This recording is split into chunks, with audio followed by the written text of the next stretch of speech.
There is a mansion on the edge of this city where no one laughs, where armed men stand at iron gates and luxury cars line the driveway like monuments to a life that looks perfect from the outside.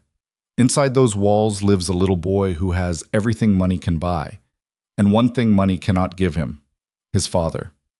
Tonight, that boy will ask a question so small, so quiet, that it should not have the power to bring an empire to its knees. But it will, because the most dangerous man in this city is standing in the hallway, and he is listening to every word. If this story already has your heart, hit that like button right now and drop a comment telling me what city you're watching from. I want to see how far this story travels. Now let's begin. The rain came in sideways that Tuesday evening, the kind of rain that didn't fall so much as a tack, driving hard against the tall windows of the Vescari estate, streaking the glass in long gray lines that made the whole world outside look like it was dissolving. Inside, the house was warm and lit and completely, utterly still. It had always been still. Elena Vescari had learned to live inside that stillness the way a person learns to live inside a scar. Not comfortably, not without pain, but with a practiced accommodation that eventually starts to look like peace if you don't study it too closely. She'd been doing it for 9 years. 9 years of marble floors she didn't choose and paintings she didn't pick, and a bedroom down the hall from a man who treated the bed between them like a border he had no interest in crossing. She was at the kitchen island when she heard Mason's feet on the stairs. The familiar, uneven rhythm of him, the left foot always hitting harder than the right, because he'd broken 2 toes on that side when he was 5, and they'd healed slightly wrong. She'd asked Dominic to take him to the specialist. Dominic had sent the driver instead. That was 3 years ago, and she still thought about it sometimes, in the involuntary way you think about things that quietly broke something in you. Mom. Mason appeared in the doorway. 8 years old, dark-haired, olive-skinned like his father, with eyes that were all Elena. Gray and watchful and already carrying more than they should at that age. I was wearing the blue pajamas she'd bought him last month, the ones with the small anchors on them, and his hair was still damp from the bath she'd run 40 minutes ago. Hey, Bug. She opened her arm and he walked into it without hesitation, pressing his face against her side the way he'd done since he was 3 years old. She kissed the top of his head. His hair smelled like the lavender shampoo she kept in his bathroom, the one he pretended to hate, but that she'd noticed he always used down to the last drop before asking her to buy more. Can't sleep? She said. The rain's loud. It'll stop. You don't know that. She almost smiled. You're right. I don't. He stood there another moment, then peeled himself away from her side and climbed up onto one of the bar stools at the island, tucking his feet under him the way he always did, chin dropping to the cool granite surface. She went back to the mug of tea she'd been making, keeping her hands busy. The kitchen was large. All the rooms in this house were large. When Dominic had first brought her here, she'd thought she would grow into the space, fill it somehow. She understood now that some spaces are not meant to be filled. They are meant to make you feel small inside them. Dad didn't come home for dinner, Mason said. Elena didn't look up from her mug. He's busy. He's always busy. I know. Tommy Reeves's dad coaches his soccer team, Mason said. Not accusatory, just observational. The way children drop truth, like they're not sure what it weighs yet, like they haven't learned to be careful with it. That's great for Tommy. He comes to every game. Elena wrapped both hands around the mug. The ceramic was warm. She focused on that. Some dads are able to do that, and some dads have different kinds of jobs. What kind of job does Dad have? And there it was. The question she had been navigating around for years, around and around it, like a car on a roundabout that never takes an exit, just keeps circling. She had answers rehearsed for this question. She had 11 different versions of the answer, calibrated by age and circumstance, and how tired she was, and how much truth she thought his 8-year-old heart could absorb without cracking. Tonight she picked the one she always picked. Business, she said. He runs a very complicated business. Mason looked at her. She could feel him looking even without meeting his eyes. Anthony says his dad works in business too, but he still makes it to his school play.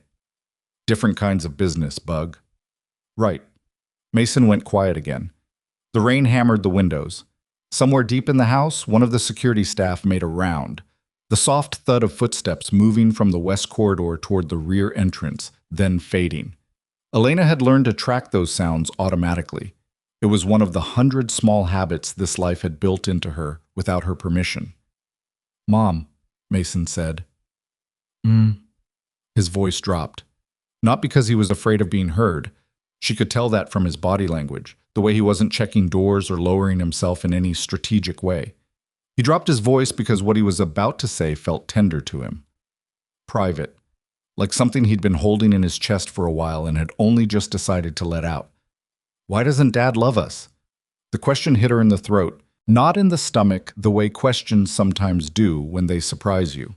In the throat, which is worse, because it took her voice with it. She stood there with both hands around a warm mug and her son looking at her with those gray eyes, and she could not speak for a moment that felt like it lasted several minutes. "He does," she said. Her voice came out quieter than she intended, rougher. "He doesn't look at us like Mr. Reeves looks at Tommy. People show love different ways. How does Dad show it?" She didn't have an answer. She tried to find one, sorted through 9 years of evidence like a woman searching through an empty room for something she was no longer sure had ever been there, and came up without anything solid enough to hand to her son. A house, safety, an absence of material suffering, things that were real but that a child of 8 couldn't hold in his hands and point to and say, "There, that's love." "He makes sure we're safe," she said finally. "He makes sure you have everything you need." Mason considered this with the seriousness he brought to everything, that old soul gravity that sometimes made her ache looking at him. Then he nodded slowly, in the way that meant he was accepting the answer as the only one available, rather than as one that satisfied him. "Okay," he said. "Just okay." And somehow that word, that small, quiet word, was worse than the question. She got him a glass of water and walked him back upstairs, stood in the doorway of his room until his breathing evened out, and she was sure he was asleep, then went back downstairs and stood alone in the kitchen for a long time, listening to the rain. What Elena did not know, what she had no way of knowing, was that Dominic Vescari had come home 40 minutes earlier. He had not announced himself. He rarely did. There were men who made a production of their arrivals, who needed the gravitational pull of entering a room to feel real, and Dominic had always found those men exhausting and obvious. He moved through spaces the way he moved through business, quietly, efficiently, ahead of where anyone expected him to be. He'd sent Marco and Petit home before turning into the gate, which he did sometimes when he needed the drive from the car to the front door to be empty of other people's breathing. Tonight that need had been acute. He'd come from a meeting that had left a particular taste in his mouth. Not danger exactly, but the dry metallic edge of things that were about to become dangerous. And he needed 30 seconds of clean silence before he stepped back into whatever his house was going to require of him tonight. He'd come in through the side entrance, the one that bypassed the main foyer. Habit. The security team had nodded and gone back to their rotations without comment. He'd shed his jacket in the mudroom, rolled his left sleeve down to cover the fresh bruise forming along his forearm. He'd handled the door of a car harder than he'd meant to when Salazar's news had landed in his ears, and moved toward the kitchen. He'd heard Elena first, the soft movement of her, the faint clink of a spoon against ceramic. Then Mason's voice. He stopped at the turn in the hallway, still in shadow, 10 feet from the kitchen doorway. He hadn't intended to eavesdrop. He'd simply stopped. The way you stop when you're walking toward a sound and something in your chest catches before your feet do. He heard Tommy Reeves's father. He heard every game. He heard his son's voice, careful and curious and already practiced at absorbing disappointment without crying about it. And he heard his wife's answers, the hollow weight of them, the way she worked to fill in the space his absence created, smoothing it over and over with words that almost worked. He heard the silence before Mason's last question. And then he heard the question itself. Why doesn't Dad love us? Dominic Vescari had been shot 3 times in his adult life. Once in the shoulder at 26, once through the meat of his left thigh at 31, once grazingly across his ribcage 2 years ago in a parking garage in New Haven that had become a considerable problem for the people responsible. He knew what it felt like to have a bullet enter his body, the particular white-hot shock of impact, the way pain bloomed slow like ink dropped in water, spreading outward from the point of contact into every adjacent nerve. He would have taken any of those 3 bullets again, all 3 of them, without hesitation, if it meant he could unhear what his 8-year-old son had just asked in a quiet voice in their kitchen on a rainy Tuesday night. He stood in the hallway and did not move. He heard Elena's answer. He does. Rough. Quieter than she meant it. He knew that voice. The voice she used when she was holding herself together with both hands and needed to keep it from showing. He heard his son say, "Okay, just okay." He stood in the dark hallway for a long time after they went upstairs. He was not a man who sat with feelings. He didn't have the patience for it, and hadn't since he was a teenager, had built an entire life around action rather than reflection. But he stood there in the dark while the rain beat against the windows, and he did not move, and something inside him that had been calcified for years, insulated by necessity and distance, and the particular hardness a man builds when hardness is his only real product, cracked, not shattered. Men like Dominic Vescari don't shatter, but it cracked, and that crack let something in. I was at the table when Elena came back downstairs. She stopped in the kitchen doorway and stared at him. He was sitting at the far end of the long dining table, jacket off, a glass of whiskey in his right hand that he hadn't drunk from. He could see from her face the work it took to reassemble her expression into something neutral. "I didn't know you were home," she said. "I came in quiet." She moved to the counter, turned her back to him, rinsed out the mug she'd been holding. "Do you need food? I can—" "No." He set down the whiskey. "Come sit down." "Dominic, I'm tired." "Elena." His voice was low. Not commanding exactly, but with enough weight behind it that she stopped moving. "Please." She turned. He could see the calculation in her eyes. The same calculation she always ran when he spoke directly to her, trying to identify the version of him she was dealing with. The one that needed something from the Empire, or the one that was going to ask something of her. She never seemed to know which one was coming, and the truth was that most of the time neither did he. She sat, not close, 4 chairs down from him. He didn't push it. "I heard him," Dominic said. The color left her face in a slow, steady way. "How long were you—" "Long enough." She folded her hands on the table. He could see the knuckles whiten. "Dominic, I'm not angry at you." That surprised her. He could tell from the way her shoulders shifted, a microsecond of release before the bracing came back. Elena had spent most of their marriage braced. He'd noticed it and had told himself for years that it was simply her temperament, that she was a cautious woman. Standing in the dark hallway 20 minutes ago, he'd understood for the first time with absolute clarity that she braced because of him, because she'd learned to anticipate impact. "I don't know what to tell you," she said. "You don't have to tell me anything." He picked up the whiskey, didn't drink it, set it back down. The ice had mostly melted. "I want to ask you something." "Okay." "When did he start asking questions?" Elena pressed her lips together. "A while ago. Small ones at first. Why you weren't at dinner? Why you missed the winter concert? Why other dads?" She stopped. Started again. "He's smart. You know how he is. He doesn't make a big thing of it. He just files it away. And then one day all those small things come out at once. Tonight. She looked at the table. "He didn't know you were home. He wasn't performing it for your benefit. He genuinely just wanted to know." She looked up. "That's the worst part, isn't it? That he wasn't even angry about it. He just wanted to understand." Dominic said nothing. He was looking at his hands on the table. Big hands, scarred across the knuckles on the right, from a fight he'd been in when he was 22, a thin horizontal line across the left palm from a knife that had found him in an alley in the garment district a long time ago.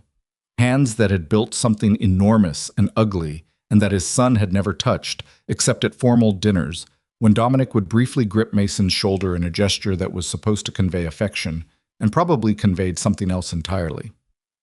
"He asked me once if you were sick," Elena said. Her voice was quiet now, careful. "About 2 years ago.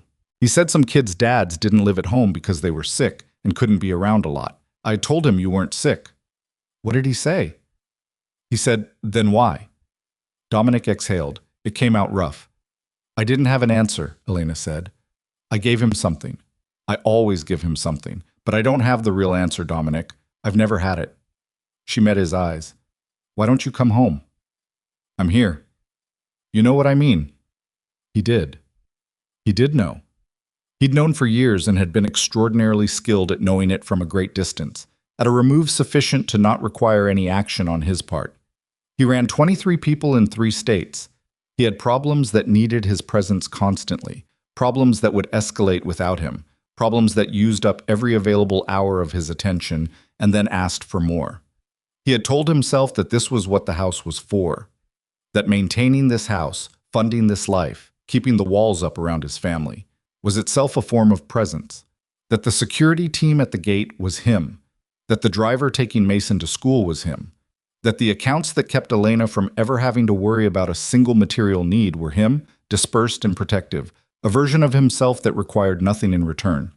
He had told himself that story for 9 years. It sounded different now. It sounded like what it was. "I hear you," he said.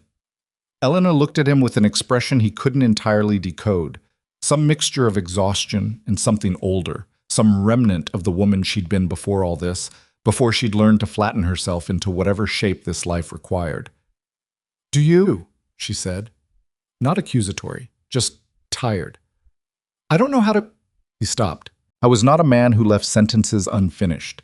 He had always found it sloppy. But this one had no clean end. He wasn't sure where it was going. "I don't know how to be in this house the way you need me to be in it. I've never—" Another stop. He picked up the whiskey and finally drank some of it, more for something to do with his mouth than because he wanted it. "My father was not in the house either." "I know. I'm not saying that's an excuse." "I know you're not." She said it gently, which was almost harder than if she'd said it with an edge. They sat in silence for a while. The rain had softened from its earlier assault into something lower and steadier, a persistent percussion against the glass. One of the security men moved past the kitchen window on the exterior perimeter. Dominic tracked him automatically, clocked the timing, and was gone. "He has a school thing on Friday," Elena said finally. "The 3rd graders are doing some presentation about state geography. He's been working on it for 2 weeks. He drew this whole poster about the river systems." A pause. "He hasn't asked you to come." Dominic heard what was underneath that. "He hasn't asked because he doesn't expect you to say yes." "What time?" he said. Elena went very still. 2 o'clock. "I'll be there?" She looked at him for a long moment. He could see her deciding how much to let herself believe that. He understood the caution. He had missed things before, important things, with apologies that came afterward and were accepted in the thin way apologies are accepted when they've come too many times. He had no grounds to ask her to believe this was different. All he had was that it was. "Okay," she said. She went to bed shortly after. He stayed at the table. He thought about Mason's voice in the kitchen, the particular quality of a child's hurt when it isn't performed, when it's just quiet and real and accompanied by nothing but the sound of rain and his mother's careful answer. "He makes sure we're safe. He makes sure you have everything you need." True. Both of those things were true. They were also insufficient, and he had known that they were insufficient and had chosen them anyway because the alternative required him to be in 2 places at once, and he decided without examining it closely enough that the choice was obvious, that the Empire needed him more than the house did, because the Empire would die without him and the house would not. He understood sitting here alone at midnight that this was wrong. The house was dying too, just slower, and quietly enough that it hadn't required his attention. I was at Mason's school at 2 o'clock on Friday. He arrived in a black car with Marco driving and Petit in the passenger seat and 2 additional men in a follow car, which he knew was conspicuous and which he could not entirely avoid. He hadn't moved without protection in 6 years, and he wasn't going to start now, not in a public place, not with Elena and Mason in the same building. He told the men to stay with the cars. He went inside alone. The gymnasium had been converted into a geography fair of some kind. Cardboard posters lined the walls, hand-lettered and illustrated by 8-year-olds with varying levels of ambition. Parents clustered in groups, coffee cups in hand, talking to each other with the comfortable ease of people who had been doing this for years and knew all the other parents by first name. Dominic moved through them like a man moving through water. Not hostile exactly, but with enough difference in bearing that people unconsciously made room. He found Mason's station near the east wall. Mason was standing in front of his poster, which was significantly more detailed than the ones on either side of it. River systems of the northeastern states, with small hand-drawn current indicators and labels in careful block printing. The kind of project a child undertakes when they're trying to impress someone and then keeps working on after they've given up on being seen by that person, just because the project itself has become important. Mason was talking to a red-haired woman Dominic didn't recognize, another parent, or perhaps a teacher's aide, explaining something about the Connecticut River watershed with the earnest precision he brought to anything he found genuinely interesting. He had his hands moving while he talked, the way he did, and his voice had that particular elevated energy he got when someone was actually listening. He hadn't seen Dominic yet. Dominic stood 12 feet away and watched his son explain river systems to a stranger, and felt something in his chest that he did not have an adequate name for. It was not pride exactly, though it contained pride. It was something rawer than that, something that had the quality of loss even though nothing had been lost, or maybe the quality of almost loss, the sensation of something you nearly dropped standing there in your hands while you think about how close the edge was. Mason turned, saw him. He went completely still. 8 years old, dark-haired, gray eyes wide open, hands dropping to his sides. The red-haired woman said something, and Mason didn't answer her, just kept looking at Dominic from across the gymnasium floor with an expression that Dominic could not stand to look at because it contained too much, surprise and something tentative beneath it, some small door opening that might close again depending on what happened next. Dominic crossed the floor. He stopped in front of the poster. He looked at it, actually looked at it, read the labels, followed the careful lines of Mason's drawn river currents. Connecticut River watershed, he said. Mason swallowed. Yeah, that's the longest river in New England. 407 miles, Mason's voice was careful, feeling out the ground under each word before he put his weight on it. It goes through 4 states. New Hampshire, Vermont, Massachusetts, Connecticut. Something shifted in Mason's face. You knew that. I grew up 2 miles from that river. Dominic looked at his son. Fished it when I was about your age. Mason stared at him. You fished? I was a kid once. I know, Mason looked at the poster, then back at his father. You never told me that. Dominic crouched down so he was at Mason's eye level. He wasn't a man who crouched down easily. Not physically, which was fine, but in terms of what it required of him, the posture of it, the deliberateness, and he could feel the unfamiliarity of it in his whole body. I never told you a lot of things, he said. Mason looked at him, steady, gray eyes taking him in with that watchful intelligence that Elena always said came from her side of the family, though Dominic suspected it was something older than that, something that came from having to read rooms carefully from a very young age. You came, Mason said. I told your mother I'd be here. Yeah, but... A pause. The door in his face still open, still tentative. You usually can't. Dominic held his gaze. I know. I should have been able to more.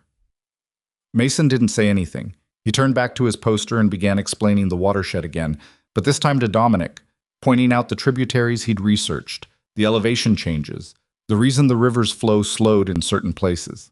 He explained for 10 straight minutes without stopping, and Dominic listened to every word.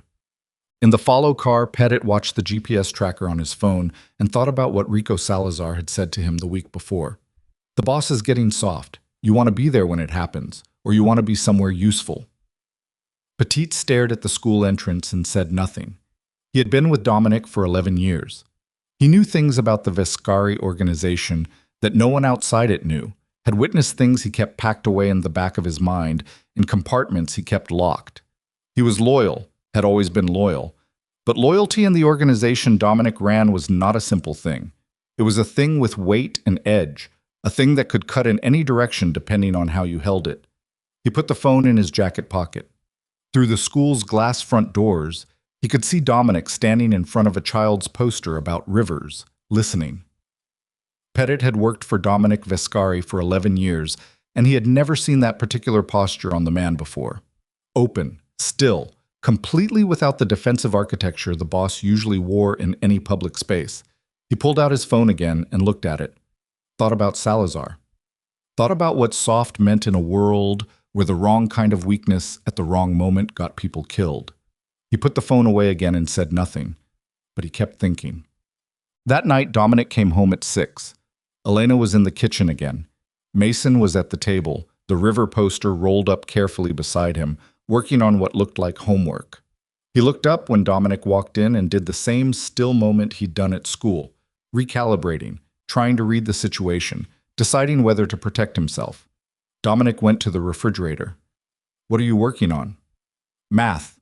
Mason watched him. "Division with remainders." "You need help?" Another still moment, the calculation that was heartbreaking to watch in an 8-year-old face. "Maybe," Mason said. Dominic sat down across from him at the table. He hadn't sat at that table except for formal dinners in 2 years. The chair felt unfamiliar. He looked at Mason's worksheet, long division, the kind with 4-digit dividends, and found a pencil in the cup Elena kept by the table and started walking through the first problem with his son. Elena stood at the counter and watched them and did not say a word. She was holding a spatula she didn't need yet. Her knuckles were not white. 40 minutes later, over dinner, Mason told him about the water cycle, about evaporation and condensation, and the difference between precipitation and collection. He'd been reading ahead in his science book, he said. They weren't covering that until next semester, but he'd wanted to know what came after rivers, where the water went when it got to the ocean. Dominic listened. He ate. He asked questions, real ones, because the child talking across from him was interesting in a way that he'd missed by being absent, a way that surprised him, like something arriving without warning. This particular person his son was becoming, with his careful hands and his river systems and his old soul eyes that had been carrying questions for too long. Elena caught his eye across the table once during dinner. He couldn't entirely read her expression, some mixture of things. He didn't ask. After Mason went to bed, he sat at the table again. Alone this time. The rain had stopped. The house was quiet in a different way than it usually was. Not the heavy carved-out silence of a place people coexist in without touching, but something slightly less dense, something with a small crack of light in it. I didn't know, sitting there, that it had already begun. Not the softening, not the family he was slowly, haltingly, awkwardly trying to turn toward, but the other thing. The thing that happened when powerful men showed weakness in the presence of people who had built their positions on that man's strength and were not interested in watching it shift. He didn't know that 3 men had watched him in that school gymnasium today from positions he hadn't accounted for, that Salazar's reach extended into places he hadn't yet identified, that the picture of Dominic Viscari crouching down to look a child in the eye at a 3rd-grade geography fair had been photographed and transmitted before Dominic had even straightened up and walked out of the building. He didn't know that in a warehouse on the other side of the city, Rico Salazar had looked at that photograph and made a decision. He didn't know any of it. He sat at the long table in his quiet house and thought about his son explaining river systems, about Elena's face across the dinner table, the careful hope in it, the things she was trying not to show in case it made her too vulnerable to the next disappointment, about a question asked in a kitchen on a rainy night that had found him in the dark hallway with all his armor on and had gone straight through it anyway, clean as anything, finding the thing he'd thought was buried too deep to reach. Why doesn't Dad love us? He didn't have a clean answer for that. He wasn't sure he'd be able to explain himself, even to himself, if he tried. But he knew what the question had done to him. He knew what it had cracked open and that the crack wasn't going to close again. He knew that something had changed in him in that hallway. Not enough, probably not even close to enough, but real in a way that very few things in his life had been real. He was still sitting there at 11 o'clock when his phone buzzed on the table. He looked at the screen. Rico Salazar. He almost let it go. But he picked up because you didn't let calls from your underboss go. That was a different kind of message than he was ready to send tonight. "What?" he said. "We have a problem." Salazar's voice was smooth and level the way it always was. A voice engineered over many years for the specific purpose of delivering bad news without flinching. "You need to come in." "Tonight?" "I wouldn't call if it could wait." Dominic looked at the table, at the cup with the pencils in it, at the river poster rolled up against the wall where Mason had left it, planning to take it to his room tomorrow. "Give me the outline," he said. Salazar gave it to him. A supplier out of the tri-state network had gone missing, not run, missing, and the timeline put his disappearance at 36 hours ago, which meant someone had known about it and not told Dominic for a day and a half. That was the first problem. The second problem was where the man had last been seen, which was in a part of the city that should have been clean and wasn't, and suggested a breach in their operation that needed to be cauterized before it widened. Real problems, actual problems, the kind that did not wait for a man to finish having dinner with his family. He closed his eyes for 1 second, opened them. "I'll be there in 40 minutes, he said. He put on his jacket. He went upstairs and stood in the doorway of Mason's room. His son was asleep on his back, one arm thrown over the edge of the mattress, mouth slightly open. He breathed in the way children breathe when they're deeply under, even in full, and without any of the restless micro-movement of adults who carry their days into their sleep. Dominic watched him for a long moment. He did not touch him. He wasn't sure he had the right to yet. He went downstairs, past Elena's room, light still on, the thin line of it under the door, and stopped. His hand came up and rested against the door without knocking, just for a moment. Then he dropped it and walked through the house to the side entrance. Marco was already outside with the car. It was always running. The world Dominic lived in did not accommodate idle engines or pauses for sentiment. He got in. The gate swung open. The city swallowed him the way the city always swallowed him, completely, immediately, as though the house and the table and his son's breathing and the thin line of light under Elena's door had never existed at all. In the rearview mirror, the gate closed. He did not look back. He never looked back. But tonight, for the first time in 9 years, some part of him stayed inside those walls, standing in a dark hallway, hearing a small voice ask a question that had no clean answer, holding a crack in something that had been sealed a long time ago and was not going to seal itself again. What he didn't know, what he couldn't know.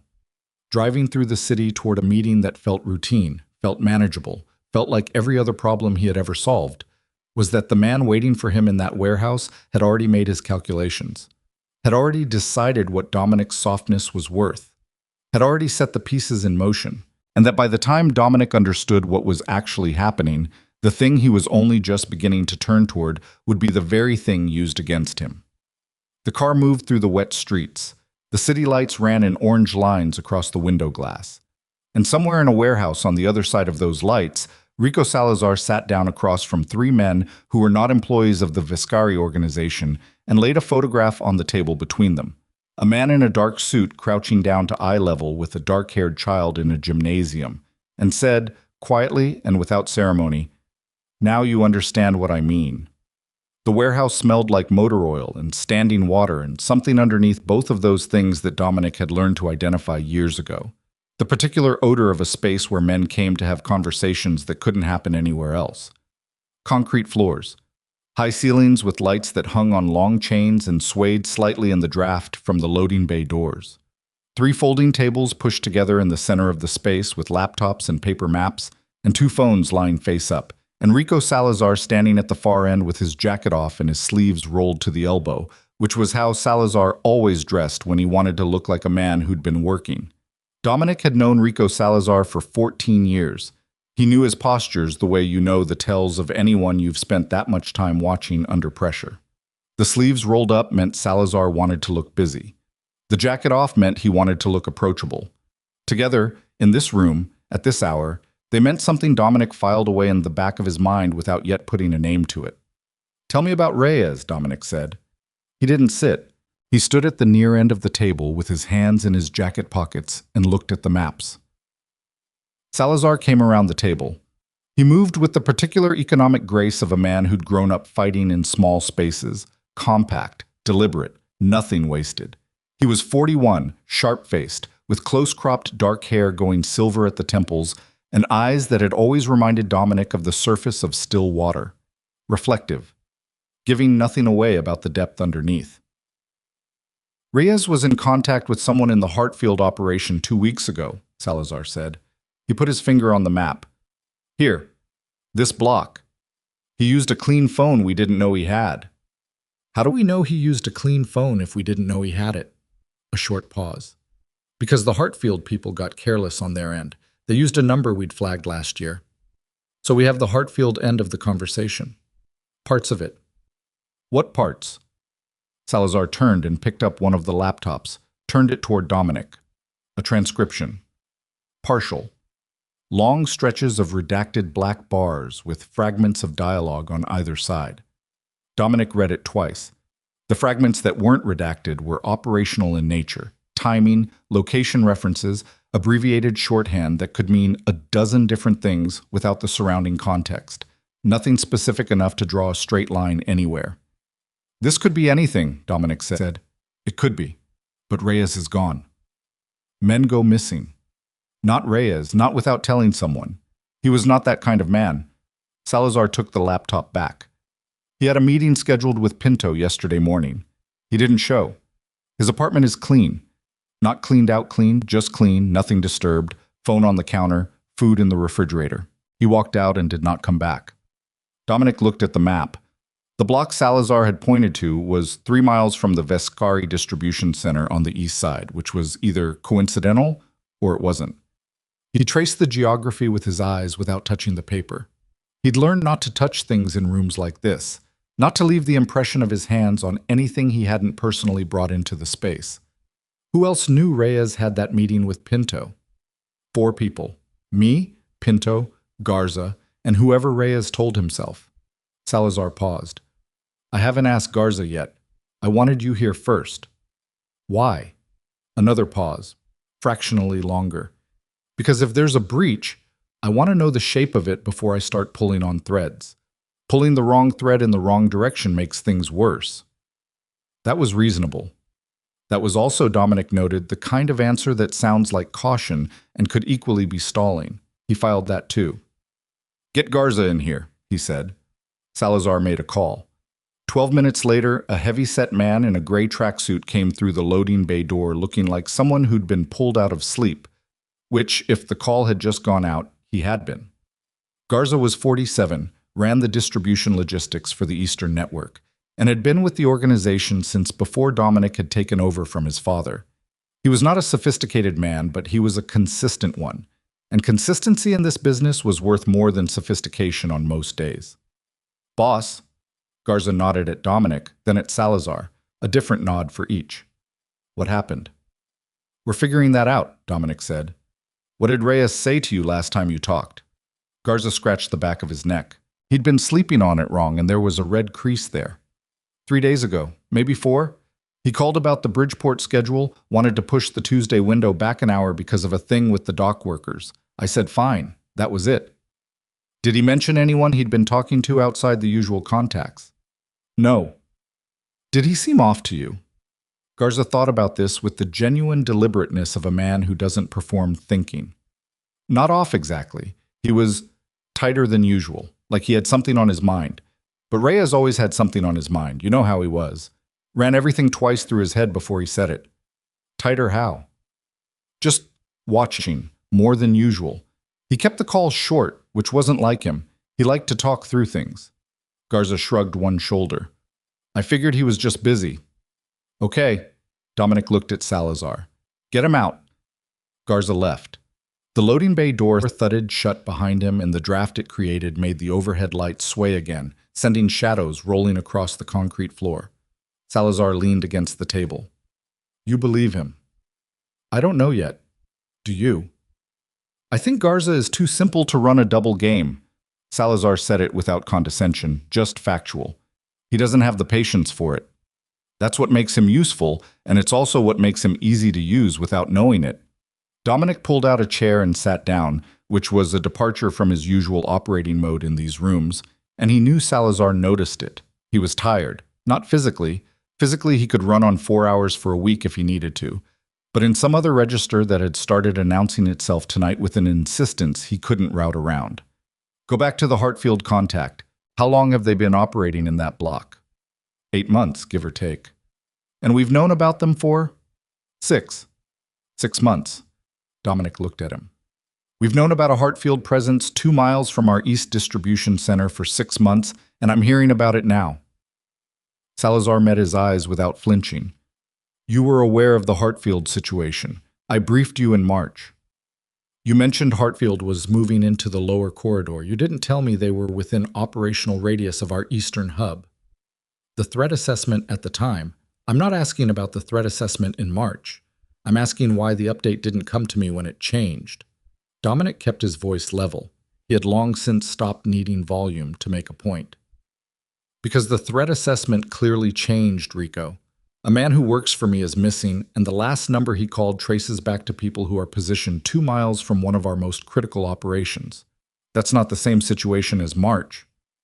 Salazar was quiet for a moment. Then, "You've had a lot on your plate." It landed wrong. The words were right. He had had a lot on his plate. That was factually accurate. There had been problems in the New Haven chain and a tax issue with one of their legitimate fronts that had consumed 3 weeks of careful attention. But the way Salazar said it had an edge that wasn't quite sympathy and wasn't quite anything else Dominic could name cleanly. "Don't manage me," Dominic said. "I'm not. You're deciding what I need to know based on some assessment of my capacity that isn't your job to make. Your job is to bring me the information. My job is to decide what I can handle." Salazar looked at him steadily. "Understood." "Good." The word sat between them. Salazar turned back to the maps. Dominic watched the side of his face and thought about 14 years, and whether 14 years was long enough to know someone, or whether it was exactly long enough to get very good at not knowing them. Well, he got home at 3:45 in the morning. Elena's light was off. He stood in the hallway outside her door for a moment, listening. Nothing. He went to his own room, which was large and impeccably maintained by the household staff, and as anonymous feeling as a hotel, and sat on the edge of the bed without taking his jacket off. He sat there for a while, not thinking exactly, just existing inside the information he'd absorbed in the last 4 hours and letting it settle into whatever shape it was going to take. Reyes missing. Hartfield in the corridor. Salazar's timeline not quite adding up in ways that were individually explainable and collectively uncomfortable. He thought about the photograph. The one he didn't know existed yet. The one taken in the gymnasium, transmitted before he'd even straightened up from crouching beside his son's river poster. He thought about it the way you sometimes think about the thing you don't know you should be thinking about. A formless unease that doesn't have a specific object, but that your body registers before your mind catches up. He took off his jacket. He lay down on top of the covers without undressing and stared at the ceiling until the darkness outside the windows began to gray. 3 days passed. In those 3 days, Dominic came home for dinner twice, which was 2 more times than his previous monthly average. He helped Mason with a book report on Tuesday evening, sitting at the kitchen table for 2 hours while Mason dictated his thoughts, and Dominic wrote them out in language that was 8-year-old enough not to be suspicious and organized enough to actually constitute a report. He and Elena did not talk about the night he'd heard Mason's question, or about the dinner they'd had where Mason explained the water cycle. But those things existed between them now in the way that things exist when they've been named, present, with weight, requiring some eventual reckoning. On Wednesday evening, Elena was doing dishes when Dominic came into the kitchen and stood at the counter with 2 inches of physical space between them, which was close by their standards, and she didn't move away. They talked about Mason's book report, about the science fair coming up in a month, about a crack in the pool surround that needed to be looked at before summer. Small logistical things, the mundane scaffolding of a shared life, and the fact that they were talking about them at all was different enough from the preceding years that Elena's hands slowed in the dishwater. "You seem tired," she said. "I'm fine." "That's not what I said." He looked at her. She was still facing the sink, hands moving through the soapy water, finding the edges of things. "There's something at work," he said, which was the version of the truth available to him in this context. "I'm handling it." "Is it the kind of thing that—" She stopped, reconsidered. "Should I be worried?" The honest answer was that he didn't know yet. The answer he gave was no. He said it cleanly, without hesitation, because he believed it was more likely to be true than not, and because the alternative, loading her with the specific shape of his concern when it didn't yet have a specific shape, would accomplish nothing except putting fear in her that she couldn't act on. She nodded and went back to the dishes. He watched her for a moment. The line of her shoulders, the way she'd pulled her dark hair back loosely, the fact that she was wearing a sweatshirt he vaguely recognized from several years ago, something she never would have worn if she'd known he was coming home. She was real in the kitchen the way she was never real in any other context of their life together, not performing it, just in it. "Elena." He didn't know what he was going to say when he started. He almost stopped there, at her name, and left it. She turned, looked at him. I know this isn't... He pressed his mouth together, started again. I know what this has been, what I've made it. He held her gaze. I'm not saying it fixes anything to say it. She was quiet for a long moment. Her expression was complicated in the way expressions are complicated when someone has been waiting for a thing long enough that the arrival of it is not simply relief. Why now? She said. Because I heard my son ask why his father doesn't love him. Her eyes went sharp and soft at the same time. She turned back to the sink. Okay, she said quietly, into the middle distance. He left it there. He didn't know how to do more than that yet, and he'd learned enough in the past week to understand that doing more than he was capable of doing was worse than doing less. She knew that too, probably. She'd been reading him accurately for 9 years. On Thursday, Pettit came to him. Not in the warehouse, not through Salazar, not in any of the usual channels. Pettit called Dominic's personal cell, the number that exactly 4 people had, at 11 in the morning, while Dominic was at the legitimate real estate office on Morrison Street that served as one of the organization's cleaner public faces. He said he needed 10 minutes. He said he needed it without Salazar knowing. That last part was what made Dominic step out of the office and into the parking structure next door and stand between 2 concrete pillars in the dimness, phone to his ear, and say, "Talk." Pettit talked. He'd been careful. That was the first thing Dominic noticed. The deliberate, almost painful carefulness of a man who had been turning something over for a long time before deciding to say it out loud. Pettit was not a reckless man. He was not given to drama or over-calculation. He drove, he watched, he kept his mouth shut. In 11 years, he had not once come to Dominic with something that turned out to be nothing. There was a second car at Mason's school, Pettit said, parked on the service road on the south side of the building. Dark blue, no plates, 2 men inside.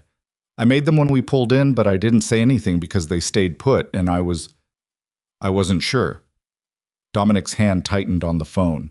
He kept his breathing even. When did you decide you were sure? When I saw one of them take pictures, through a long lens, of you inside the gymnasium. A pause. Of you and Mason. The concrete pillar in front of Dominic was rough and gray and cracked along one edge, a thin dark fissure running from floor to ceiling. He looked at it. You recognize them. The driver. From a distance, but yes. He worked the east side for Salazar about 2 years ago, before he went private. Went private was a phrase they used for men who left the organization's direct payroll and continued to do work for it through less official arrangements. Men who went private were still connected. They just weren't on paper anymore. You've sat on this since Friday, Dominic said. I had to be sure. I kept running it, trying to find another read on it. There isn't one. Pettit's voice was low and absolutely steady. He was scared. Dominic could hear the particular flatness that fear produced in men who were good at controlling it, but he was steady. I'm sorry it took me this long. Who have you told? No one. Just you. Dominic turned away from the concrete pillar and looked at the parking structure exit, the thin rectangle of gray daylight at the end of the row. Stay close to home base, he said. Don't change your patterns. Don't let anyone see that anything has changed. Understood. And Pettit, he paused. Don't be alone anywhere for a while. He ended the call and stood in the parking structure for a moment, very still, while everything he'd been thinking for 4 days about the shape of the thing reassembled itself around this new piece. And the shape it made now was not ambiguous. It was not a thing with multiple reads. It was a clear structure, ugly and familiar.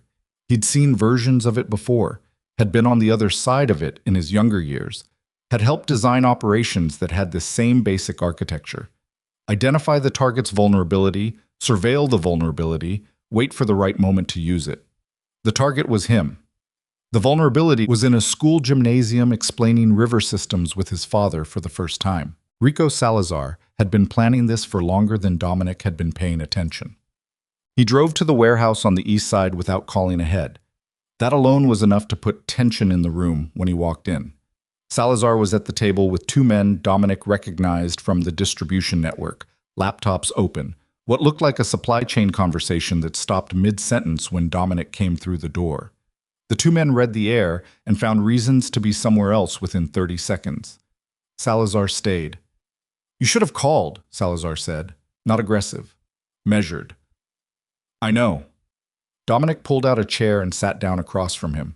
He put both hands flat on the table. Tell me about Reyes. We've been over... Tell me again. Salazar looked at him. The still water eyes doing their thing, surface flat, nothing showing underneath. We still don't have a location. The Hartfield connection is being... Stop. Dominic kept his voice quiet. He'd found over the years that quiet was more effective than loud in small rooms. Loud was for crowds, for demonstrations. Quiet was for the moment you needed a man to understand that you meant exactly what you were saying. Stop running the play, Rico. A pause. Short. The kind that costs something. I don't know what you mean. Yeah, you do. Salazar held his gaze. He was good at this, had always been good at this. That particular stillness that read as confidence and could equally be the composure of a man who's already done his calculations and knows which way they fall. Dominic had admired it once.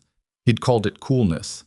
Sitting here now, looking at it with fresh information behind his eyes, he understood it differently. The men at Mason's school, Dominic said. Something moved across Salazar's face, fast, gone. I don't know what... The driver. East Side work, 2 years ago, went private. He's yours. Dominic did not look away. The photographs. The long lens. All of it. The room was very quiet. Somewhere in the building, something mechanical was running. A generator maybe, or a ventilation unit. A low constant vibration under the silence. Salazar sat back. He did it slowly, and the slowness of it was its own kind of answer. He looked at Dominic across the table with the still water eyes and said nothing for a long moment. And in that moment, Dominic understood that they had crossed from one territory into another and that there was no pretending it hadn't happened. You're getting soft, Salazar said. The words were quiet. They were not a taunt. They were delivered with the flat certainty of a man stating something he had already decided was fact, a conclusion he'd arrived at through careful deliberation over a significant period of time and was now prepared to defend. You think watching my son at a school fair makes me soft. I think letting it change how you operate makes you soft. I think coming home for dinner makes you soft. I think... Salazar leaned forward now, elbows on the table, voice dropping further. I think you built this in 20 years and you're going to walk away from it because a kid asked you a question in a kitchen. And that's soft. And soft gets people killed. People who work for me, Dominic said. People who depend on this organization to function. Yes. Salazar's jaw was set. This is not personal. No, it is absolutely personal. What you did at that school was personal. Dominic stood up. You photographed my son. I documented a liability. The word landed in the room like something thrown. Dominic looked at him. Say that again. Your family is a liability, Dominic. They have been for years and you chose not to see it because it was convenient not to see it. That's over now. You started making it real, bringing it in, letting it count, and now it can be used. That's not my doing. That's the consequence of your choices. Dominic looked at the man across the table who had sat to his left for 14 years at every significant table in every significant room, and had been, he'd believed, as close to an ally as this business allowed. He looked at him and did not feel rage exactly, though rage was part of it. He felt the particular cold clarity that comes when a long confusion resolves into something stark and simple. You're going to want to be very careful about what comes next, Dominic said. I know exactly what comes next. Salazar met his eyes. So do you. Dominic walked out. He did not run. Running was fear, and fear was information he wasn't prepared to give the room. He walked through the loading bay, out into the flat gray daylight, and got into the car. Home, he said to Marco. Marco pulled out without a word. He'd worked for Dominic long enough to read a room from the set of a man's shoulders. In the back seat, Dominic looked out the window and thought about what Salazar had said. Liability. He thought about the photograph taken through a long lens while he crouched down to look his son in the eye. He thought about the word documented. He thought about 14 years and the specific architecture of betrayal, how it required time and patience and the close study of the thing you intended to use, which meant Salazar had been watching, had been building this, and that the trigger for it was not Dominic's weakness but Dominic's change. It wasn't that he'd gotten soft. It was that he'd started to matter to something outside the empire. And that something was now leverage. He called Elena. She picked up on the second ring, background noise. She was somewhere in the house. He could hear the faint sound of the television Mason liked on Saturday mornings. "Hey," she said, surprised. He almost never called during the day. "Where's Mason right now?" Her voice changed immediately. Not panic. Elena was not a panicking woman. But that shift from normal to alert, the one she did when she read something serious in his. "He's right here, with me. Keep him inside today. Keep both of you inside. Dominic, I'm coming home. I'll explain when I get there." He ended the call. He looked at the city going past the window. The familiar streets, the blocks he'd walked and worked and owned pieces of for 2 decades. The geography of a life that was entirely visible in one direction and entirely invisible in another. And understood, with the cold clarity still sitting in his chest, that the thing that had cracked open in the hallway on a rainy Tuesday night had changed the entire equation. He had something to lose now. He was letting himself have something to lose. And somewhere in a warehouse on the other side of the city, a man who had worked beside him for 14 years was sitting with photographs of that something and deciding exactly how to use them to take everything else. The car turned onto the highway. Mason's school had a fall event on Friday, an outdoor field day, students and parents on the open athletic grounds. No controlled entry after the first 30 minutes, mixed crowd, public access from the parking lot on the east side. Dominic had approved the security arrangements for it himself 2 weeks ago, before any of this had taken its current shape. He pulled out his phone to call it off. It rang before he could dial. Unknown number. He answered because in his world, unknown numbers were sometimes the most important ones. Silence on the other end. Then a sound that stopped the air in his lungs completely. Small, distant, frightened, unmistakable. Mason's voice saying, "Dad?" Just that. One word. And then the line went dead. The phone was dead in his hand and the car was still moving, and for 3 full seconds, Dominic Viscari did not breathe. Marco felt it from the front seat, felt the quality of the silence change, the way silence in a car changes when something has happened to the person behind you, the way air pressure shifts, and glanced in the rearview mirror without saying anything. He'd worked for Dominic long enough to know that the wrong word at the wrong moment cost more than no word at all. Dominic called Elena. It rang 4 times. 5, 6, voicemail. He called again. Same result. "Marco," his voice came out flat and without color. "Turn around." Marco was already turning. Dominic called the gatehouse at the estate. One of the security team picked up on the second ring.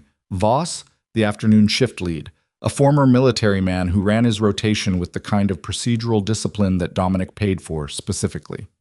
"Talk to me," Dominic said. "Everything's quiet, sir." Then a half-beat hesitation, the kind that contains information. "Mrs. Viscari left about 20 minutes ago." "Left?" "With Mason. She said she was taking him to his—" "I assumed you knew, sir. She said it was a school thing. She had the regular—" Voss stopped, recalibrated. Dominic could hear him doing it, the quick internal audit of a man realizing the context had shifted.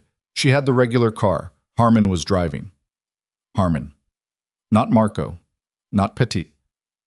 Harmon, who was new, who had come in through the staffing agency 4 months ago, who had been vetted through Salazar's office because Salazar handled personnel intake, and Dominic had signed off without examining the file personally because he'd been in New Haven dealing with a problem that now seemed, in retrospect, to have been engineered specifically to occupy his attention during a particular 4-week window. "Get everyone on the grounds," Dominic said. "Lock the gate. Nobody in or out until I'm back." He ended the call. He looked at his phone. He thought about Harmon's personnel file and the 4 months and the New Haven problem in the warehouse this morning, and Salazar's face when he said liability, and the photograph taken through a long lens on Friday, and the architecture of it assembled itself completely in his mind in the space of about 8 seconds. The whole structure of it, how long it had been building, how many pieces had been moved into position while he was looking somewhere else. It had not been 4 months in the making. It had not been 6 months. What Salazar had been built over a period of at least 2 years, possibly longer, and Dominic had not seen it because he had not been looking, because he had been present in the organization and absent from everything else, and the space he'd left in everything else had been filled by the man he trusted most, and that man had used the fill to build the thing that was now closing around him. Petite, he said. Pettit picked up immediately. He'd been waiting. Boss, do you know where Harmon was before us? A pause. Not uncertainty, retrieval. Salazar brought him in. I flagged it at the time because the intake looked thin. The agency he came through, I ran it, and it only had 6 months of history online. You flagged it. To Salazar. Dominic closed his eyes for 1 second. Opened them. Where would Salazar take them? I don't know. Think. I'm thinking. Pettit's breathing was audible, controlled but working. He has the warehouse on the east side. He has the facility in Bridgeport. He has a pause. There's a place. An old steel processing plant off Route 9, about 40 minutes north. He used it once 3 years ago for a situation with the Mercer people. It was off book. I only knew about it because I drove. Send me the location. Already sending. The phone buzzed with the pin. Dominic looked at it. 40 minutes north. He looked at Marco. Route 9. The old steel plant. Go. Marco went. He ran 2 lights and got onto the highway entrance at a speed that pushed Dominic back against the seat, and neither of them said anything about it. Dominic called 3 men. Not through the usual channels, directly, personal numbers, men whose loyalty he was certain of, in the way you can be certain of very few things, which meant he was working with a short list. Carver. Diaz. And after a moment's pause, Pettit himself, who was already moving by the sound of it. Armed and quiet, Dominic told each of them. No communication through the regular network. Just your phone. Just me. He gave them the location. Then he sat in the back of the car as Marco drove north and thought about his son's voice on that phone. Just the one word. Dad. The way it had sounded. Not a cry, not a scream, quieter than that. The voice of a child who had been told to say the word and nothing else, or who had managed only the one word before the phone was taken away. Either version was something he couldn't hold in his mind directly, so he put it in a compartment and locked it, and did not look at it because if he looked at it, he would not be functional, and he needed to be functional. He thought instead about Elena, about whether she'd gone willingly, a ruse, a pretense, Harmon telling her something that got her out of the house, or whether she'd understood at some point in the car what was happening. He thought about her face when she read things in him, that accuracy she'd developed over 9 years, and thought she'd probably understood faster than Harmon had anticipated. Elena was not a woman who missed things. She had just spent most of their marriage choosing not to react to them. He thought about what Salazar had said. I know exactly what comes next. The certainty of it. The man had been calm in a way that was not the calm of someone improvising. It was the calm of someone who'd already rehearsed the sequence. The highway opened up north of the city, and Marco pushed the car to 90 and kept it there. They were 12 minutes out when Dominic's phone rang. Salazar. He let it ring twice, then picked up. You drive fast, Salazar said. He sounded like himself. That was the thing that hit Dominic in the sternum. He sounded completely like himself. The same flat, measured voice that had sat to his left for 14 years, unchanged. We need to talk before you do something that makes this permanent. It's already permanent. It doesn't have to be. A pause. Pull over. No. Dominic. A fractional shift in the voice.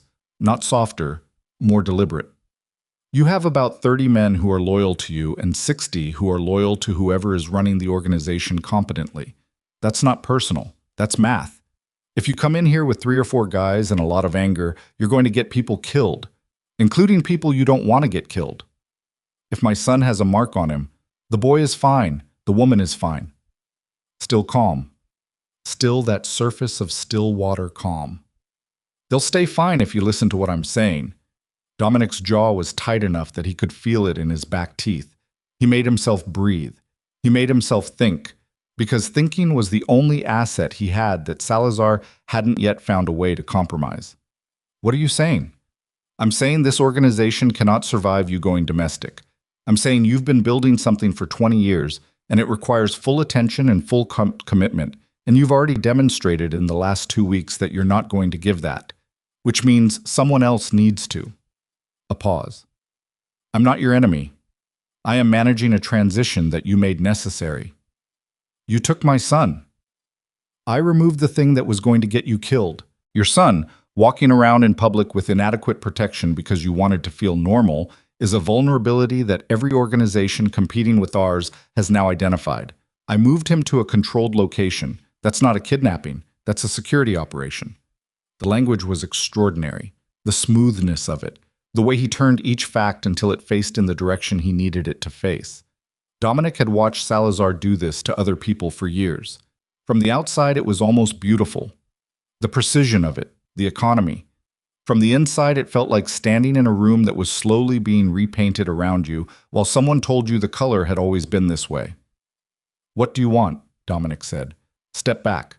Officially and cleanly. Sign the transition. Let me run the organization the way it needs to be run and take your family somewhere quiet and be the father you apparently want to be. Nobody gets hurt. Everybody gets what they want. And if I don't? The pause this time was different.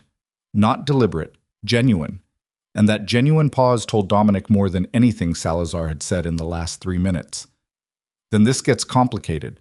And complicated has costs. I don't want those costs any more than you do. I'll call you back, Dominic said. Don't take... He ended the call. He sat for a moment with the dead phone in his hand. Marco was still doing 90. The landscape north of the city was industrial, giving way to scrub. Flat gray land with low trees and the occasional skeletal structure of something that used to manufacture something and didn't anymore. Boss, Marco said, keep going. He called Pettit. What do you know about the plant's layout? 2 buildings. Main structure. The processing floor. Big open space. Old equipment still in place. Secondary building to the east. Smaller. Used to be offices. If he's keeping them somewhere controlled, it's the secondary building. Easier to manage. Fewer entry points. How many men does Salazar typically move with? Depends on the operation. For something like this, Pettit paused. 8 minimum. Probably more. Carver and Diaz? 10 minutes behind you. Dominic thought. He had Marco. He had Pettit 10 minutes out. Carver and Diaz another 10 behind that. 4 men.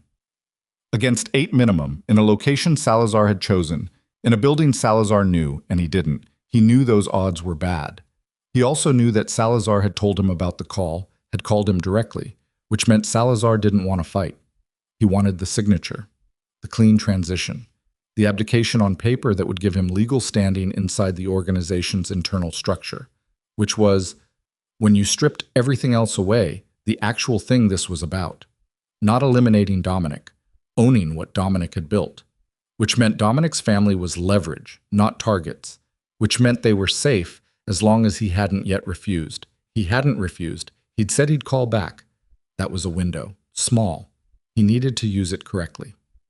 Marco pulled off Route 9 onto a service road that went through a stand of low trees and came out into an open lot in front of a large industrial structure.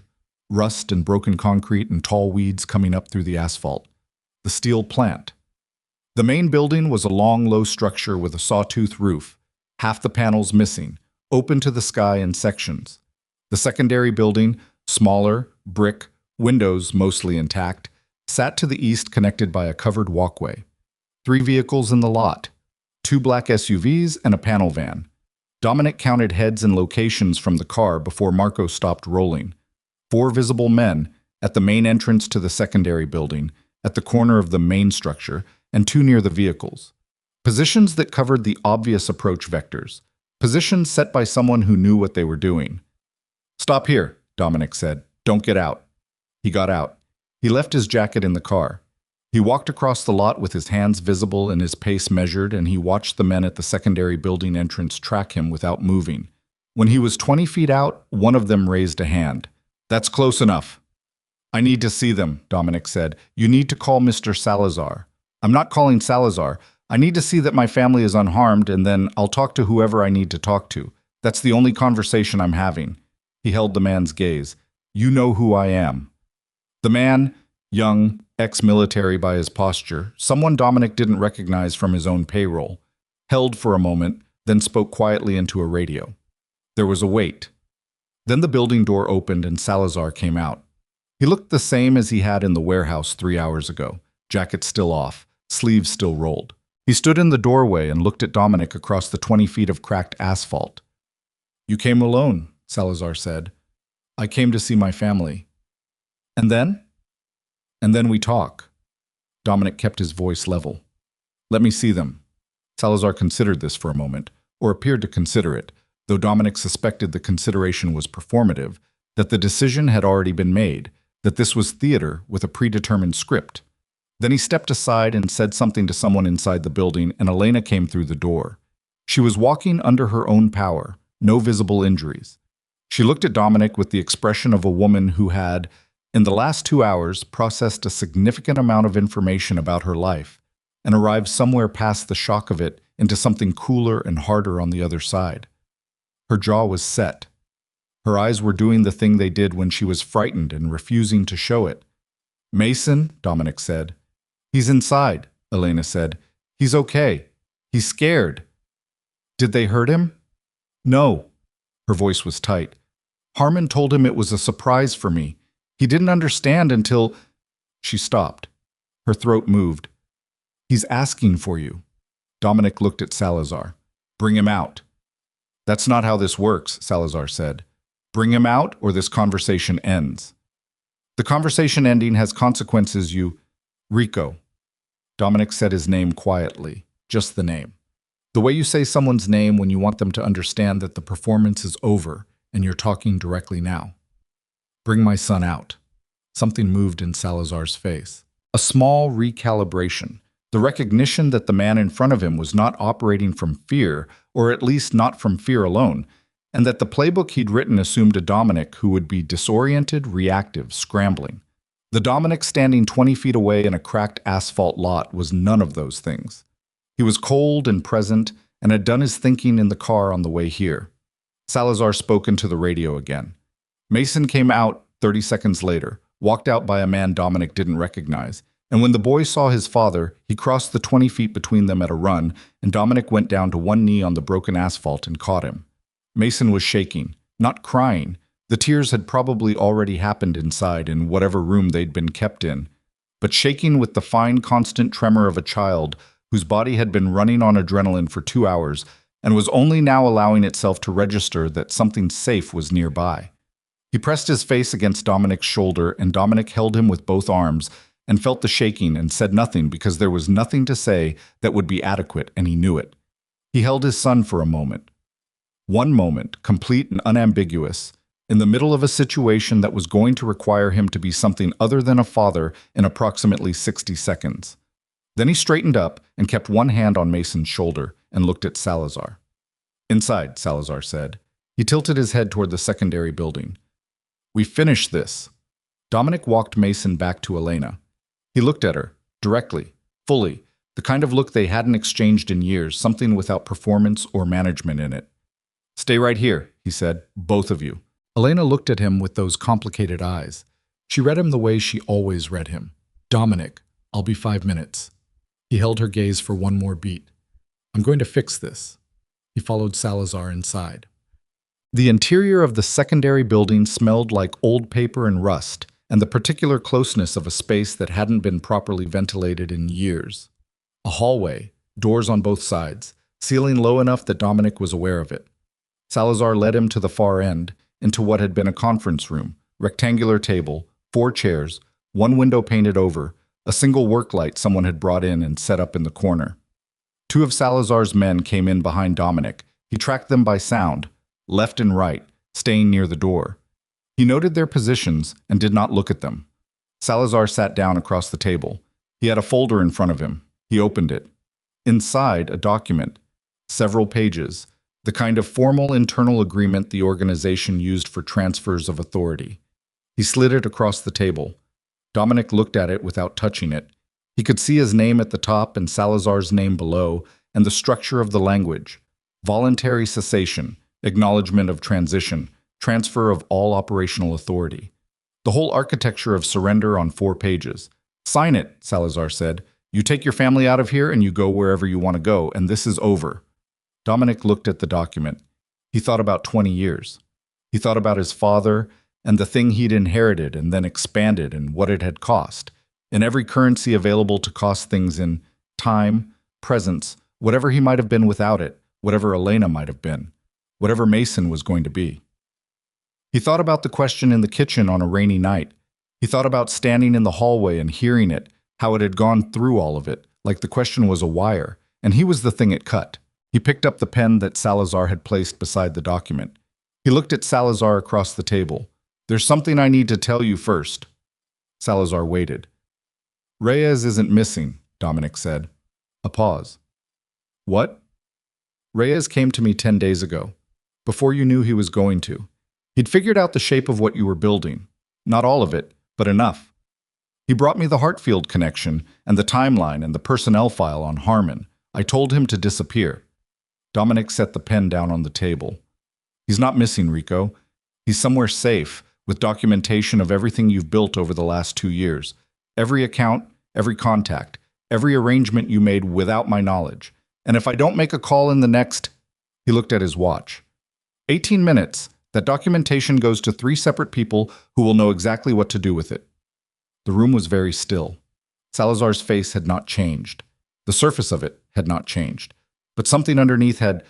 Dominic could see it, the way you see a change in water when something moves below the surface. The displacement that travels upward without the thing itself being visible. "You're bluffing," Salazar said. "Call it." Silence. "Reyes was careful," Dominic said. "You knew he was careful. That's why you moved on him. You identified him as the most likely leak, and you moved before he could get to me. But you moved 2 days too late." He held Salazar's gaze. "You spent 2 years building this. You planned the timing, the personnel, the documentation. You were meticulous, and you made one mistake. You assumed that because I was distracted by my family, I was distracted completely. You didn't account for the possibility that I had been watching you watch me." Salazar's jaw was tight now. The performance of composure was costing him something you could see, and "Here's what happens," Dominic said. "You're going to release my family. You're going to stand down your men, and then you and I are going to have a real conversation about how this ends. Not on paper, not in this room, and not on your terms." He pushed the unsigned document back across the table. "Because if you push this further, the documentation releases.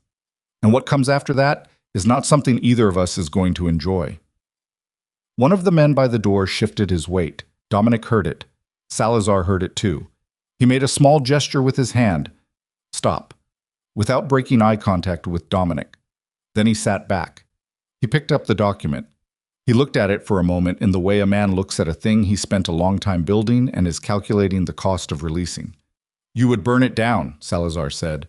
"Your own organization." "I would burn down whatever needs burning." Dominic stood up. "I spent 20 years building it. I know where every piece is. You spent 2 years studying it. You know where some of them are." He held the man's eyes one final time. "Go ahead and do that math." He walked to the door. The men there did not move. Salazar said nothing. Dominic walked through the door and down the hallway and out into the flat gray daylight where Elena and Mason were standing by the car, and he walked to them and put his hand on his son's back and said, "We're going."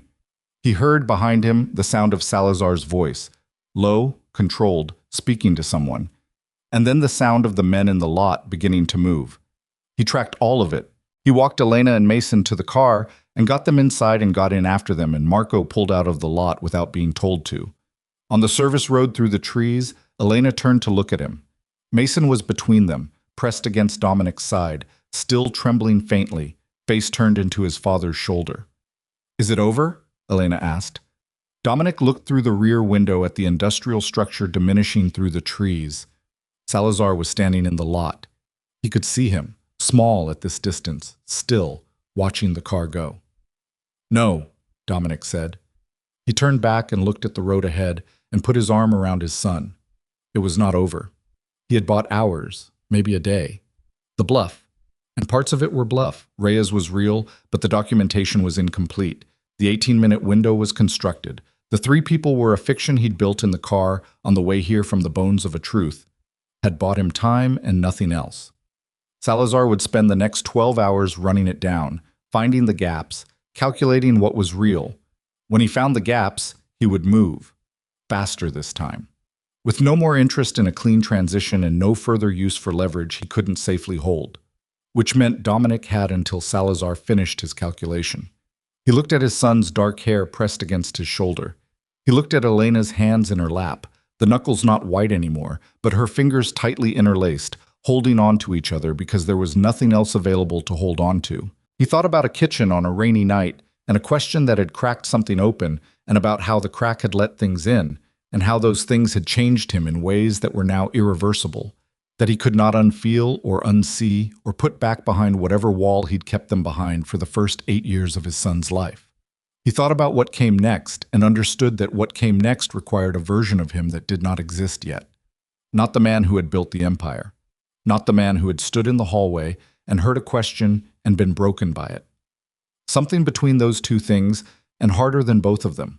Something that could act with the full force of what he'd spent 20 years becoming and be doing it, this time, for something that actually mattered. He looked at the road. He looked at his son. He pulled out his phone and called the one man he hadn't called yet. The man he'd been hoping, until approximately 40 minutes ago, he would never need to call. The man who existed at the intersection of the world. Dominic was in, and the world outside it. The man who owed him something significant and had been waiting years for Dominic to collect. The phone rang twice. Then a voice he hadn't heard in 3 years said, "Vescari." "I need to see you tonight," Dominic said. A pause. "How bad?"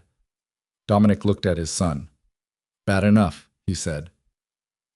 The man Dominic called was named Garrett Hale. I was 53 years old, lived in a house outside Stamford that looked like a retired school teacher's house. Single story, wood siding, a garden in the back that he actually maintained.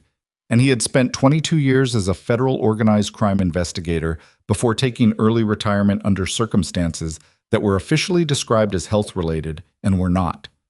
Dominic had met him 11 years ago on opposite sides of a situation that had ended without charges being filed, and in the process of that ending, each man had acquired enough information about the other to make the relationship permanent in the way that only mutual leverage makes things permanent. Hale had called it a détente. Dominic had called it an arrangement. They had not spoken in 3 years. Hale opened his front door before Dominic reached it, which meant he'd been watching from inside, which meant the call had put him on alert. He looked at Dominic, then past him at the car in the driveway where Marco sat engine running, and then at Dominic again. "Come in," he said. They sat at Hale's kitchen table. The kitchen smelled like coffee and wood polish, and the particular cleanliness of a space maintained by someone who lived alone and had made peace with it. Hale poured 2 cups of coffee that Dominic didn't drink and sat across from him with his forearms on the table and listened while Dominic laid it out. All of it. Not a selected version. The full architecture, Salazar's timeline, the personnel operation, the kidnapping, the document, the bluff. He left out nothing that was relevant, and he said it in the flat sequential way he'd always delivered information to people who needed to act on it. Hale listened without interrupting. He'd always been good at that. The specific skill of receiving information without reacting to it, absorbing it, and processing it below the surface while his face stayed level. It was one of the things that had made him effective for 22 years, and it was one of the things, Dominic had always privately thought, that had also made him something other than entirely human to be across from. When Dominic finished, Hale looked at his coffee cup for a moment. Then he said, "What do you need?" "Salazar has 6 people at a staging location. Different from the steel plant. He'll have moved after I left. I need to know where he is by morning. And then? And then I need 24 hours. 4. To finish it." Hale looked at him. "Finish it how?" "Clean." Dominic held his gaze. "I'm not going to war with him. I'm going to remove him from the equation in a way that doesn't require a body count, but I need the location, and I need the 24 hours to run without interference from anyone in your world who might get curious about unusual movement in the corridor." Hale sat with this. He turned his coffee cup a quarter turn on the table, then back. An old habit. Dominic had seen it before. "What you're describing is still a crime. Several. And you're asking me to look away. I'm calling in the thing you owe me." Dominic said it simply, without heat. "That's all this is." Hale was quiet for a long moment. Outside, somewhere down the street, a dog was barking at something and then wasn't. The refrigerator in the corner hummed. "I can get you the location by 4 in the morning," Hale said. "The 24 hours I can manage, but not more than that. After 24 hours, I can't control what other people notice. That's enough. Dominic." Hale stopped him before he stood. "After this. Whatever you have left, the organization, the network, the accounts, it needs to get very small, very fast. You understand what I'm saying?" Dominic understood. "Yeah. I'm not saying disappear. I'm saying make it small enough that nobody with a federal budget has a professional reason to care about it anymore." "I hear you." He left Hale's house at 11:47. He drove to the safe house, a property held under a name that existed only on paper, that Salazar did not know about because Dominic had acquired it 6 years ago through a channel that didn't touch the organization's usual infrastructure. One of a small number of things he'd kept entirely outside the shared architecture of the enterprise, precisely because men who run large organizations learn early that there are things you don't share, not out of paranoia, but out of the same instinct that makes you keep a spare key somewhere only you know about. Elena and Mason were there with Pettit, who had gotten them from the car while Dominic was inside with Hale. The safe house was a 2-bedroom unit above a dry cleaning business in a neighborhood that was ordinary enough to be invisible. Mason was asleep on the couch with his jacket over him by the time Dominic arrived, one arm hanging off the edge, the fine trembling finally gone from his body. Pettit was at the window with his jacket open and his eyes on the street below. Elena was at the small kitchen table with a glass of water she hadn't touched. She looked up when Dominic came in. She looked at him for a long time with those gray and watchful eyes, and then she said, "Tell me what's happening." He sat down across from her and told her. Not everything, not Hale, not the full shape of the plan, but enough. Enough that she wasn't operating in the dark. She deserved that much. She'd been operating in the dark for 9 years, and it had cost her things he was only beginning to fully calculate. She listened the way Hale had listened, without interrupting. Though where Hale's listening had been professional, Elena's was different. There was something underneath it, a processing that was not just strategic, that was also personal, that was running the information through the lens of 9 years of marriage to a man who was telling her now what he'd been too absent to tell her before. When he finished, she was quiet for a moment. Then she said, "Mason asked me in the car if you were going to come." "What did you tell him?" "I told him yes." She looked at her water glass. "I wasn't sure it was true when I said it." "It was true. I know that now." She looked up. "What happens after?" "After is different," he said. "After is smaller. After is—" He stopped, found the word. "After is just us." She looked at him with the expression she'd had at the dinner table the night Mason explained the water cycle, that careful, complicated thing, the hope that had learned to be cautious of itself. "You mean that?" "I mean it." She nodded once. She picked up the water glass and drank from it, which was the closest thing to an answer she gave him, and he took it. Hale's message came at 3:58 in the morning. An address, a commercial property in the industrial corridor south of the city, a former bottling plant that had been purchased 18 months ago through a shell company that Hale's people had run down in 4 hours, which told Dominic that Salazar's financial architecture, whatever its other qualities, had not been built to withstand serious federal scrutiny. That was useful information for later. Right now it was a location. He went with Marco, Petit, Carver, and Diaz. 5 men. He'd considered more and decided against it. More men meant more movement meant more visibility, and visibility was the enemy of what he needed to do in the next 6 hours before Stamford woke up and started paying attention. They took 2 cars. Dominic was in the first with Marco, going through what they knew about the building while Marco drove, floor plan pulled from county records, single main entrance on the south face, loading dock on the east, 3 possible secondary exits. Old structure, brick and steel, the kind that had been built to last and had outlasted its purpose by 30 years. They stopped 2 blocks out and walked the last distance. The bottling plant had a chain-link fence around the perimeter that was old enough that 2 sections of it had pulled away from the posts and could be pushed back. Dominic went through first. The ground inside the fence was broken concrete and scrub grass, and the particular debris of an abandoned industrial space, broken glass, rusted metal components, a collapsed section of roofing that had come down at some point and been left where it fell. They moved along the building's north face, away from the street, in the dark. No lights on this side. The south face had two high windows with light behind them, pale and artificial, the kind of light work lamps make. Someone was awake inside. Dominic counted the vehicles in the south lot from the corner of the building. 3. Same as the steel plant. Possibly the same people, relocated. He signaled to Petit, east side, and Petit and Diaz peeled away toward the loading dock.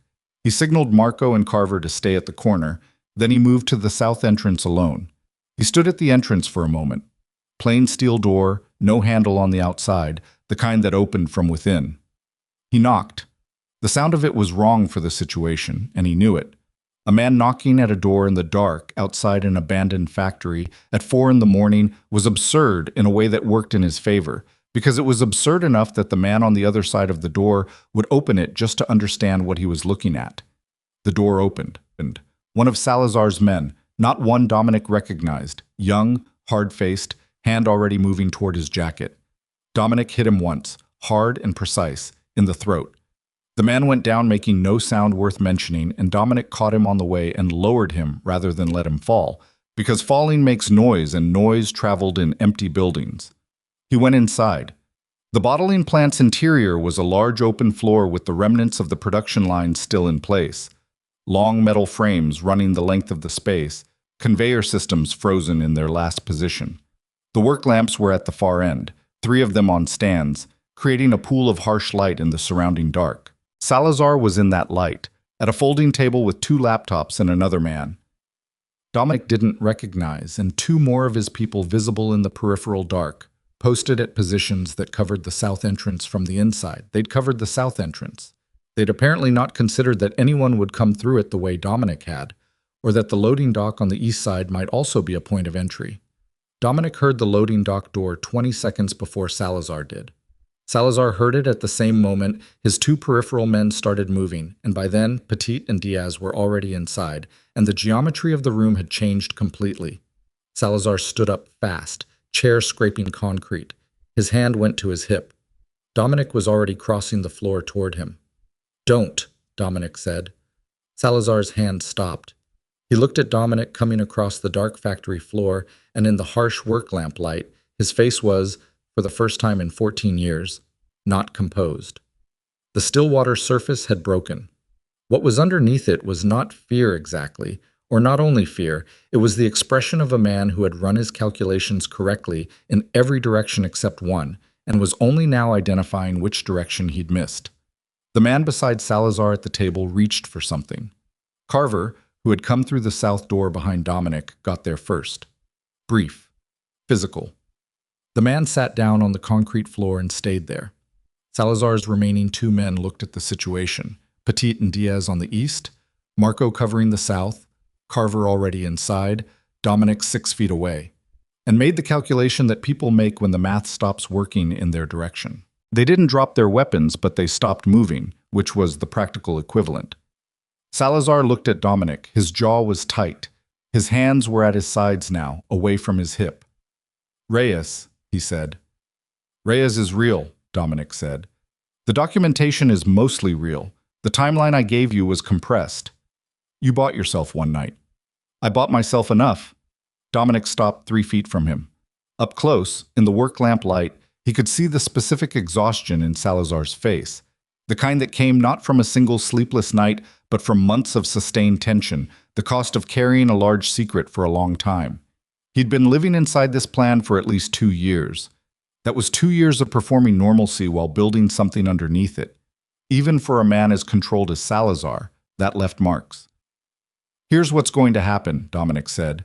"You're going to sit down, and you're going to tell me every name, every person you brought into this, inside the organization and outside it.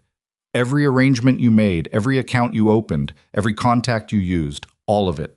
And if I don't, then Reyes's documentation goes where I said it was going. And instead of being the man who made a move and lost, you're the man who handed 22 people to federal investigators." Dominic held his eyes. "You know the difference between those 2 things." Salazar knew. In this world, losing a power play was survivable, in the various senses of the word survivable. Being the source of a federal case was not, in any sense, survivable. He sat down. He talked for 2 hours. Dominic stood and listened, and Marco wrote, filling 3 pages of a notebook in the small, precise handwriting he used for things that needed to be kept. Salazar's voice started tight and controlled, and by the end of the first hour, it had flattened into something that was neither controlled nor emotional, just functional. The voice of a man emptying a room because the room had to be emptied. What came out was larger than Dominic had fully anticipated. The operation Salazar had built used the organization's infrastructure as scaffolding, but was not the organization. It was a parallel structure built inside the existing one, the way a parasite builds inside a host, using the host's resources to grow something the host doesn't know is there. Names. Dominic recognized. Names he didn't. Financial arrangements that had been running for 18 months.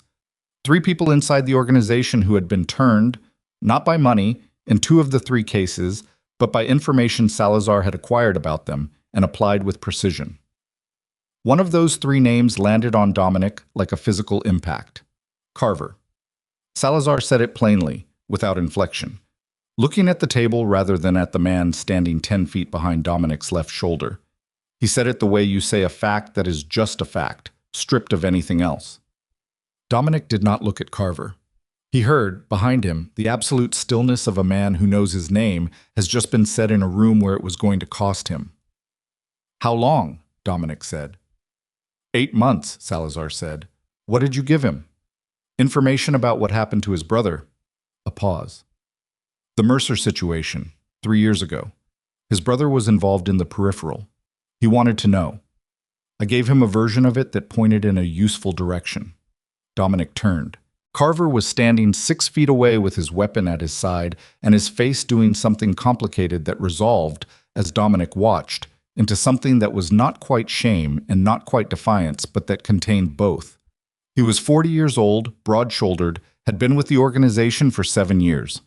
Dominic had trusted him with his location tonight. "Give Pettit the weapon," Dominic said.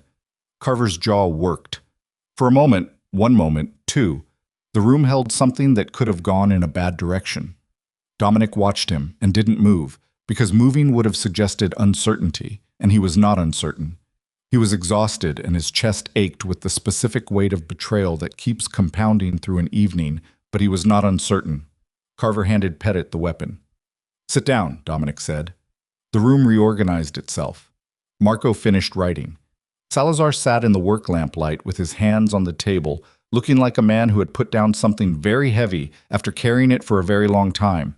And in the flatness of his expression, there was something that Dominic almost recognized as relief. The particular relief of resolution, even resolution that was catastrophic, after months of sustained tension. By 6 in the morning, they had everything on paper. Dominic stood at the south door while Marco and Pettit handled the room. The sky through the high windows of the factory had begun to change, the darkness thinning toward gray, the particular cold light of a morning that didn't care what had happened in the night before it. He pulled out his phone and called Hale.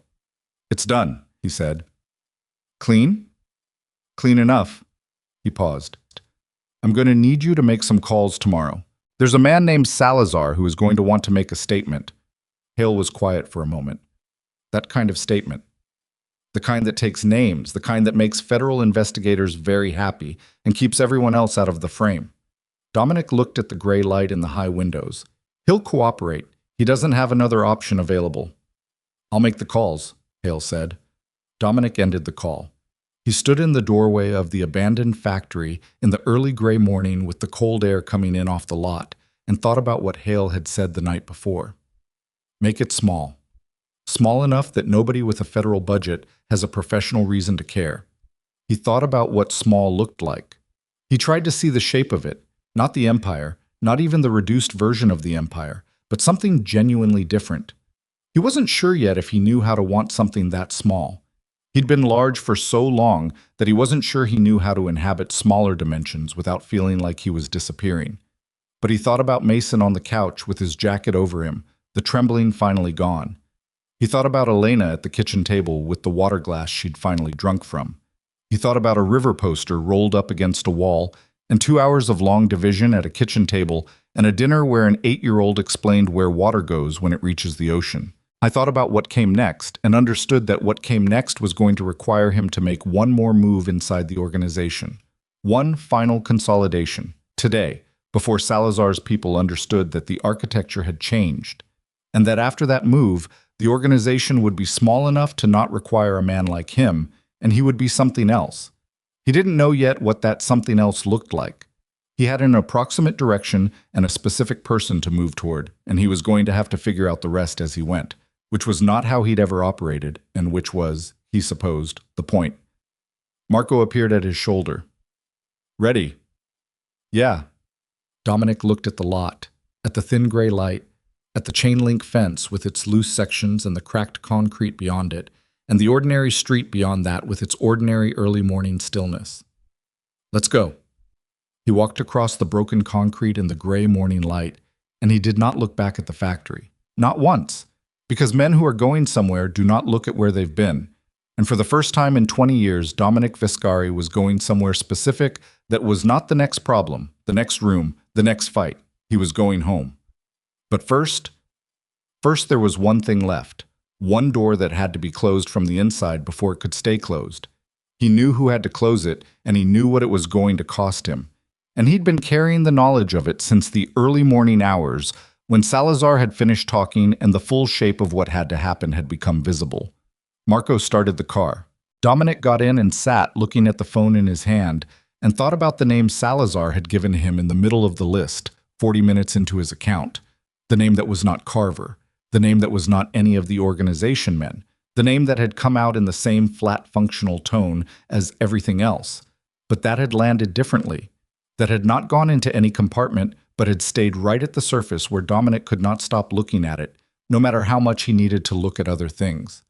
The name of the man who had first told Salazar about the family, who had given him the initial intelligence, the first real intelligence, the thing that had allowed Salazar to understand that Dominic had a vulnerability worth building toward.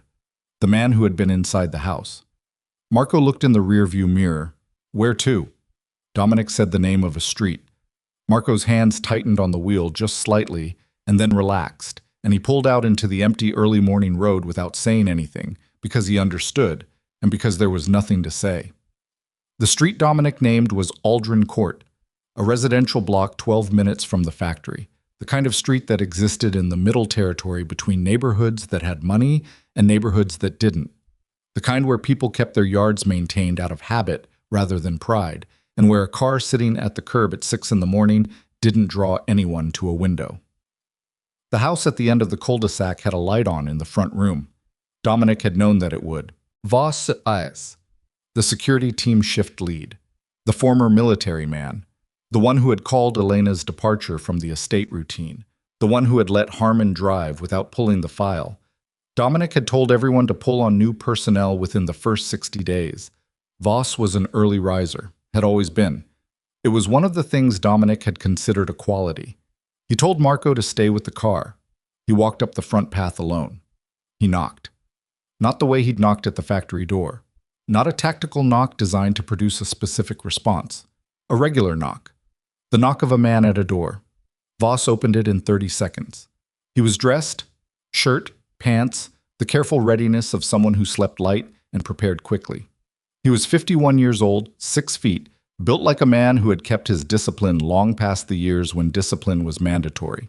He looked at Dominic in the doorway, and his face went through 3 things very fast. Surprise, a fraction of something else, and then the controlled blank that people trained in high-stress environments default to when they need time to calculate. "Boss," he said, "can I come in?"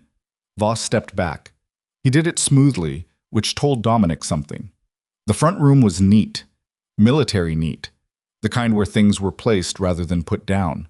A couch, a chair, a coffee table with a single mug on it. The coffee still steaming, which meant he'd been up for less than 20 minutes.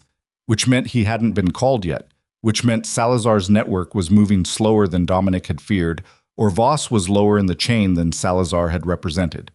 Dominic sat in the chair. Voss stood. "Salazar is in federal custody as of about 2 hours from now," Dominic said. "His network is done. The people inside it who cooperate early will get some version of consideration. The people who don't—" He stopped. He let the sentence end where it ended. I'm here because I want to hear it from you before I decide what the next sentence is. Voss looked at him. His jaw moved slightly. Some internal adjustment, some decision being made about posture or approach. Then he sat down on the couch. He sat with his forearms on his knees and his hands loosely clasped, and he looked at the middle distance between himself and Dominic for a long moment. How much did he tell you? Voss said. Enough that I'm here. Then you know it was before your son. Voss looked up. His eyes were steady in the way that some men's eyes are steady when they've already accepted the worst version of the outcome and stopped bargaining with it.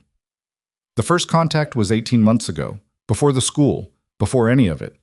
He came to me with information about the Mercer situation. Not about my brother. I don't have a brother. That was Carver's angle. Mine was different. Tell me. He had documentation. Voss's hands tightened briefly, then relaxed. From 6 years ago. The garment district, the alley, the man with the knife. The man wasn't who you thought he was. Dominic was quiet. He was a civilian, Voss said. Wrong place, wrong night, wrong kind of jacket. Salazar had the original report, the actual report, not the one that went into the file. He showed it to me and told me what it meant and told me what would happen to the people connected to that night if it came out. A pause. I was there that night. You know I was there. Dominic knew. He had been there too. He had been 29 years old, and he had made a decision in the dark in under 2 seconds, and the decision had been wrong in a way that he had been told the following morning it was not wrong, that the file said otherwise, and he had taken that correction because the alternative was to carry something he didn't know how to carry. He was carrying it now. Had been carrying it somewhere under everything else for 6 years. He owned you with it, Dominic said. He owned me with it. Voss said it without self-pity, just factual. The accounting of a man who understood what had happened to him and was done pretending otherwise. He didn't ask for much at first.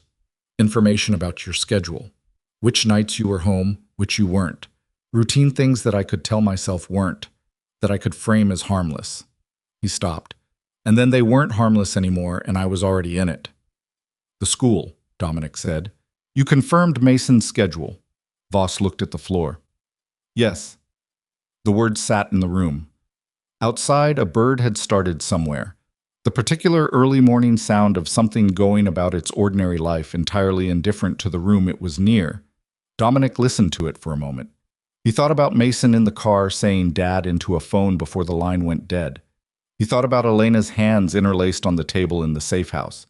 He thought about Voss standing at his gate for 4 years, running his rotations with the discipline Dominic had paid for and trusted. He thought about a garment district alley 6 years ago, and a decision made in under 2 seconds in the dark, and a file that had told him the decision was different from what it was, and how he had let the file tell him that because the alternative was to sit with the real thing, which he had not been able to do. He could not give Voss absolution for what Voss had done. He understood the mechanism of it, the leverage, the slow escalation, the way each step forward made the step before it irreversible and therefore made the next step feel inevitable.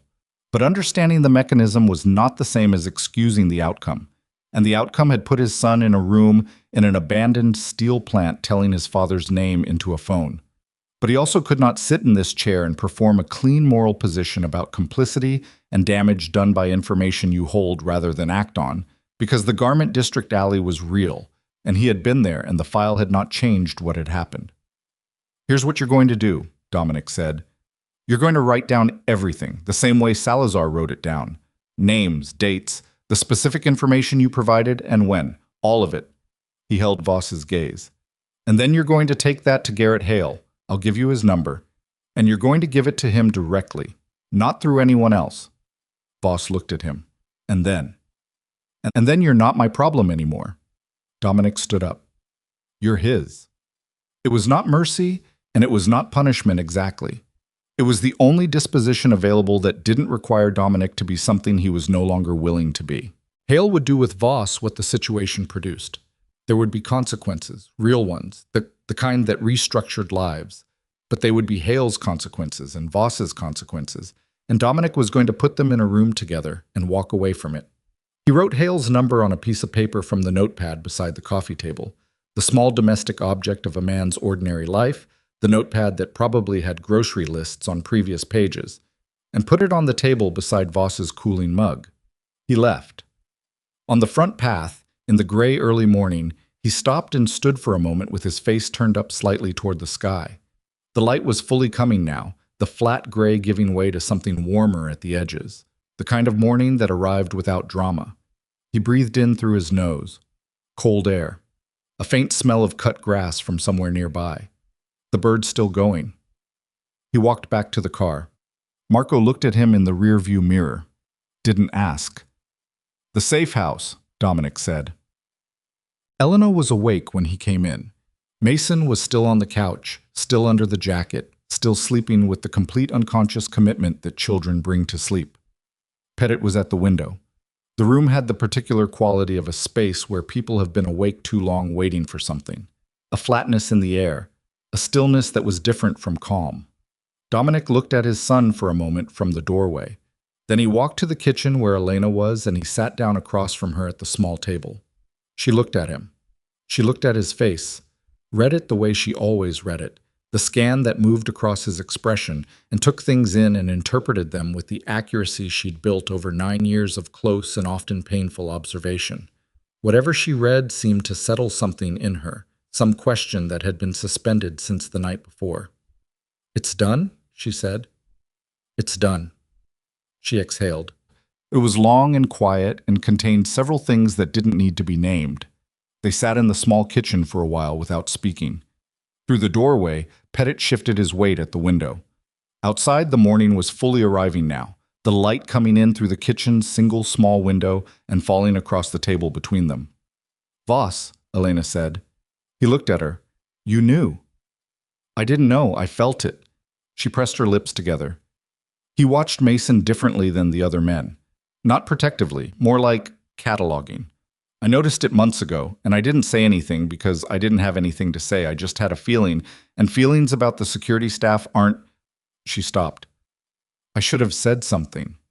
"You should have had a husband you could say something to," Dominic said. She looked at him. Something shifted in her face, moved through it, and settled somewhere. "I'm going to dismantle most of it," he said. "The organization. Not all at once. That's not possible, and it's not safe. But over the next year, down to something that doesn't require what it's been requiring." "What does that look like?" "Smaller. Legitimate, mostly. Eventually. The real estate holdings are clean. There are 3 other fronts that are clean enough to build on." He looked at his hands on the table. "It means less money than we have now. Not nothing, but less." "I don't need what we have now," Elena said. She said it quietly and without the weight of a declaration, just a fact she was reporting. "I never needed this much. You know that." He did know that. He'd known it and had kept providing it anyway, had kept scaling it up because the size of what he provided had been the only available measure of what he was doing for his family, the only number he knew how to point to. "I know," he said. "Mason doesn't need it either." She folded her hands on the table. "He needs you at dinner. He needs you to know what grade he's in and what he's reading and who his friends are." She met his eyes. "He doesn't know who his friends are to you right now. You don't either. You know that, right?" "I know." "Okay." She looked at her hands. "Okay." It was not forgiveness, not yet, not in any clean or complete sense. Forgiveness was a thing that took time and accumulation, that happened in increments over months and years of evidence. And Elena was too honest a person and had been through too much to offer it in a kitchen at 6:30 in the morning as a gesture. But it was something. It was the same thing she'd offered him when she drank from the water glass in the safe house. A door not closed, a direction not rejected. He would take it.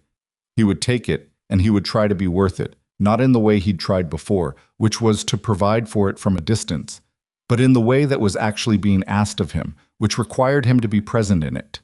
He thought about his father, about the man who had also been large and distant, and who had died in a hospital room at 67 with people around him who respected him, and nobody in the room who knew him. He thought about that room, and he thought about Mason sleeping 10 feet away on a couch, with a jacket over him, and he thought about how much he did not want those 2 rooms to be the same room. 3 weeks later, Salazar formally cooperated with federal investigators.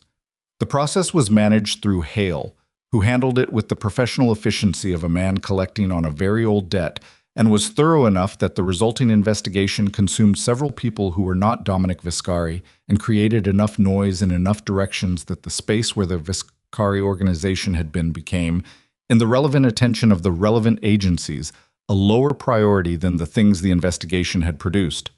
This was not accident, it was architecture, and Dominic had helped design it, and it cost him things, accounts, operations, relationships, pieces of what he'd built, that he put in boxes and closed and did not look at again. Reyes resurfaced. He was given a position managing logistics for one of the real estate holdings, a legitimate position with a legitimate salary, and he took it without making a production of the gesture, and Dominic didn't make one either, and that was the extent of what passed between them on the subject of the months when Reyes had been the only person watching the right direction. Carver left the city. Dominic did not arrange what happened after that and did not ask. Voss's meeting with Hale produced what it produced. Dominic didn't follow it. He'd put those two men in the same room and walked away, and he kept walking. On a Saturday in October, 4 months after the night in the factory, Dominic was in the backyard. The yard was large. The estate had more land than any family needed, an expanse of maintained grass and old trees that had always felt to Dominic like an amenity he was paying for and not using, a feature of a life he was performing rather than living. Today there was a baseball in his right hand, and his son was standing 20 feet away from him in the grass, in a sweatshirt that was slightly too big for him, a glove on his left hand, squinting against the October light with the particular focused expression he brought to anything new he was attempting to do correctly.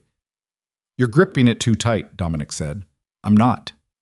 "Look at your knuckles." Mason looked down at his glove hand, though the instruction had been about his throwing hand, which was gloveless, which meant Mason had misunderstood, which was fine, because they had time. Dominic crossed the grass and stood beside him and adjusted his grip on an imaginary ball. Showed him the two-finger placement, the wrist position, the way you let the ball come off the fingers rather than pushing it. "Like that," Dominic said. "That feels wrong." "It feels wrong because you've been gripping things wrong. Give it 2 weeks." Mason looked at him skeptically. He was wearing the same expression he'd worn at the kitchen table the first night Dominic had sat down to help with math. The expression that calculated, that measured, that wanted to trust, but had learned through experience to verify. It was a look that Dominic recognized now as both reasonable and heartbreaking and entirely his own doing. "Okay," Mason said. They threw for 40 minutes. Mason's arm was not strong, but it was accurate once he adjusted the grip, the ball going where he intended it to go, which was a different quality than strength and more useful in some ways. Dominic said so and meant it, and watched his son register the specific weight of a real compliment, the kind that arrives because it's earned rather than because it's being given, and the way Mason's posture changed slightly when he absorbed it. Elena watched from the kitchen window.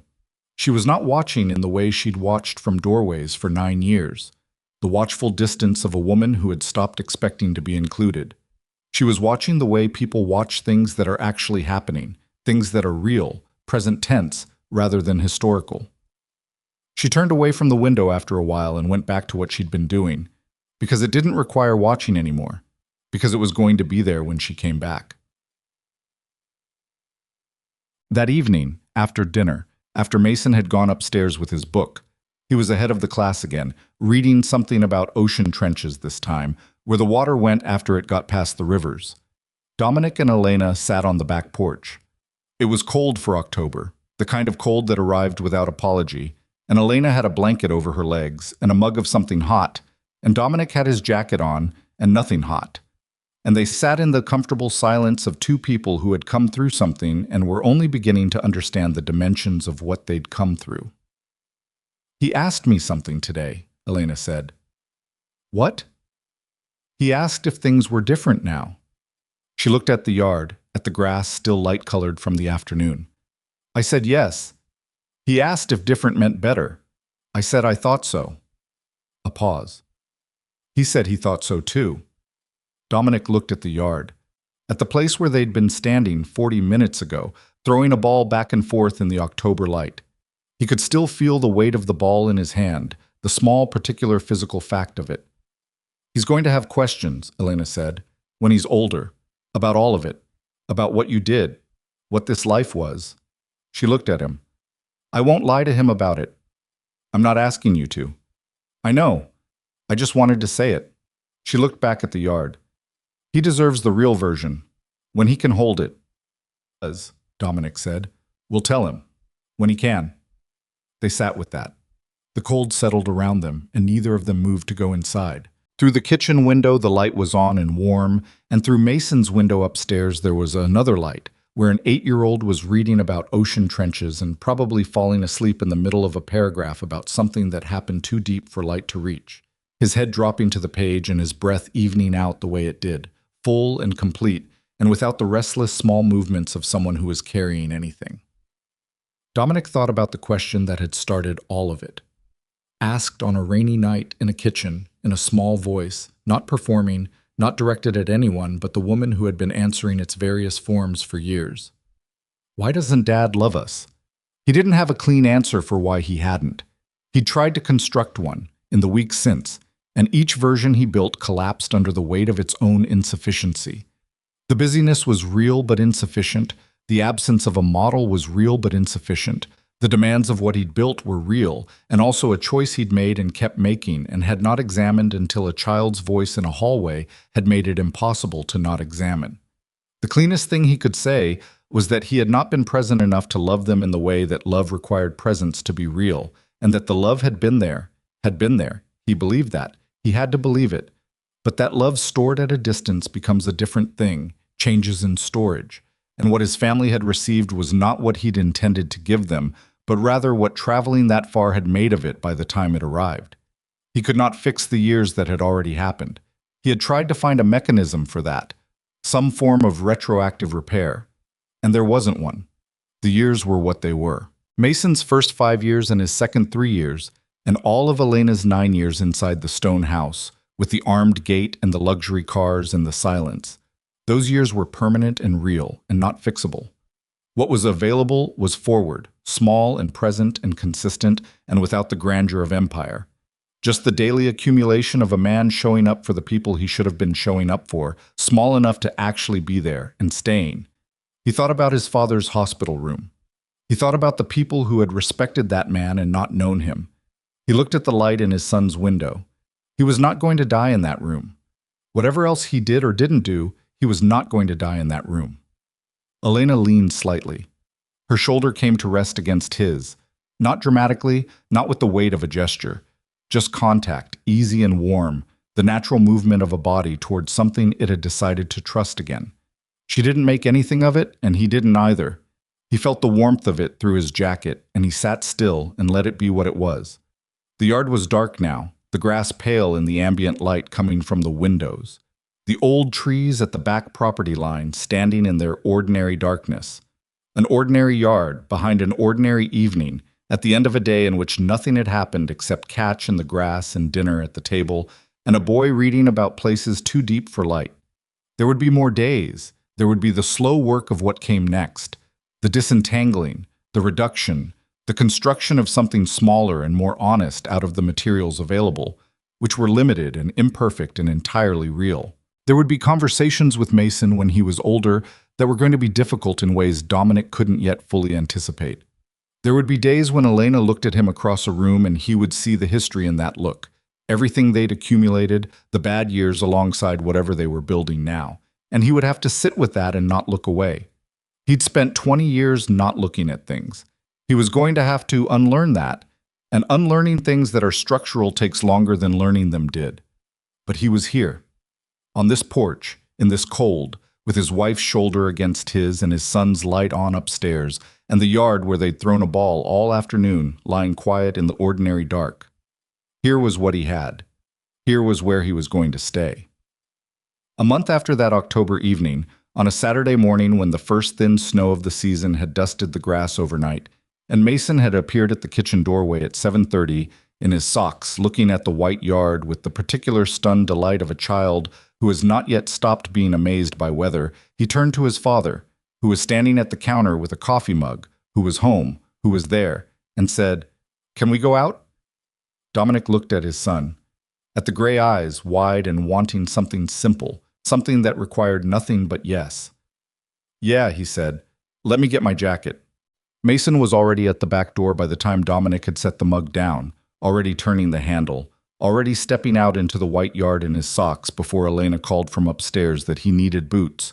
And he went back and got the boots and came out again at a run, and Dominic walked out after him into the cold morning and the light snow and the ordinary enormous life of it.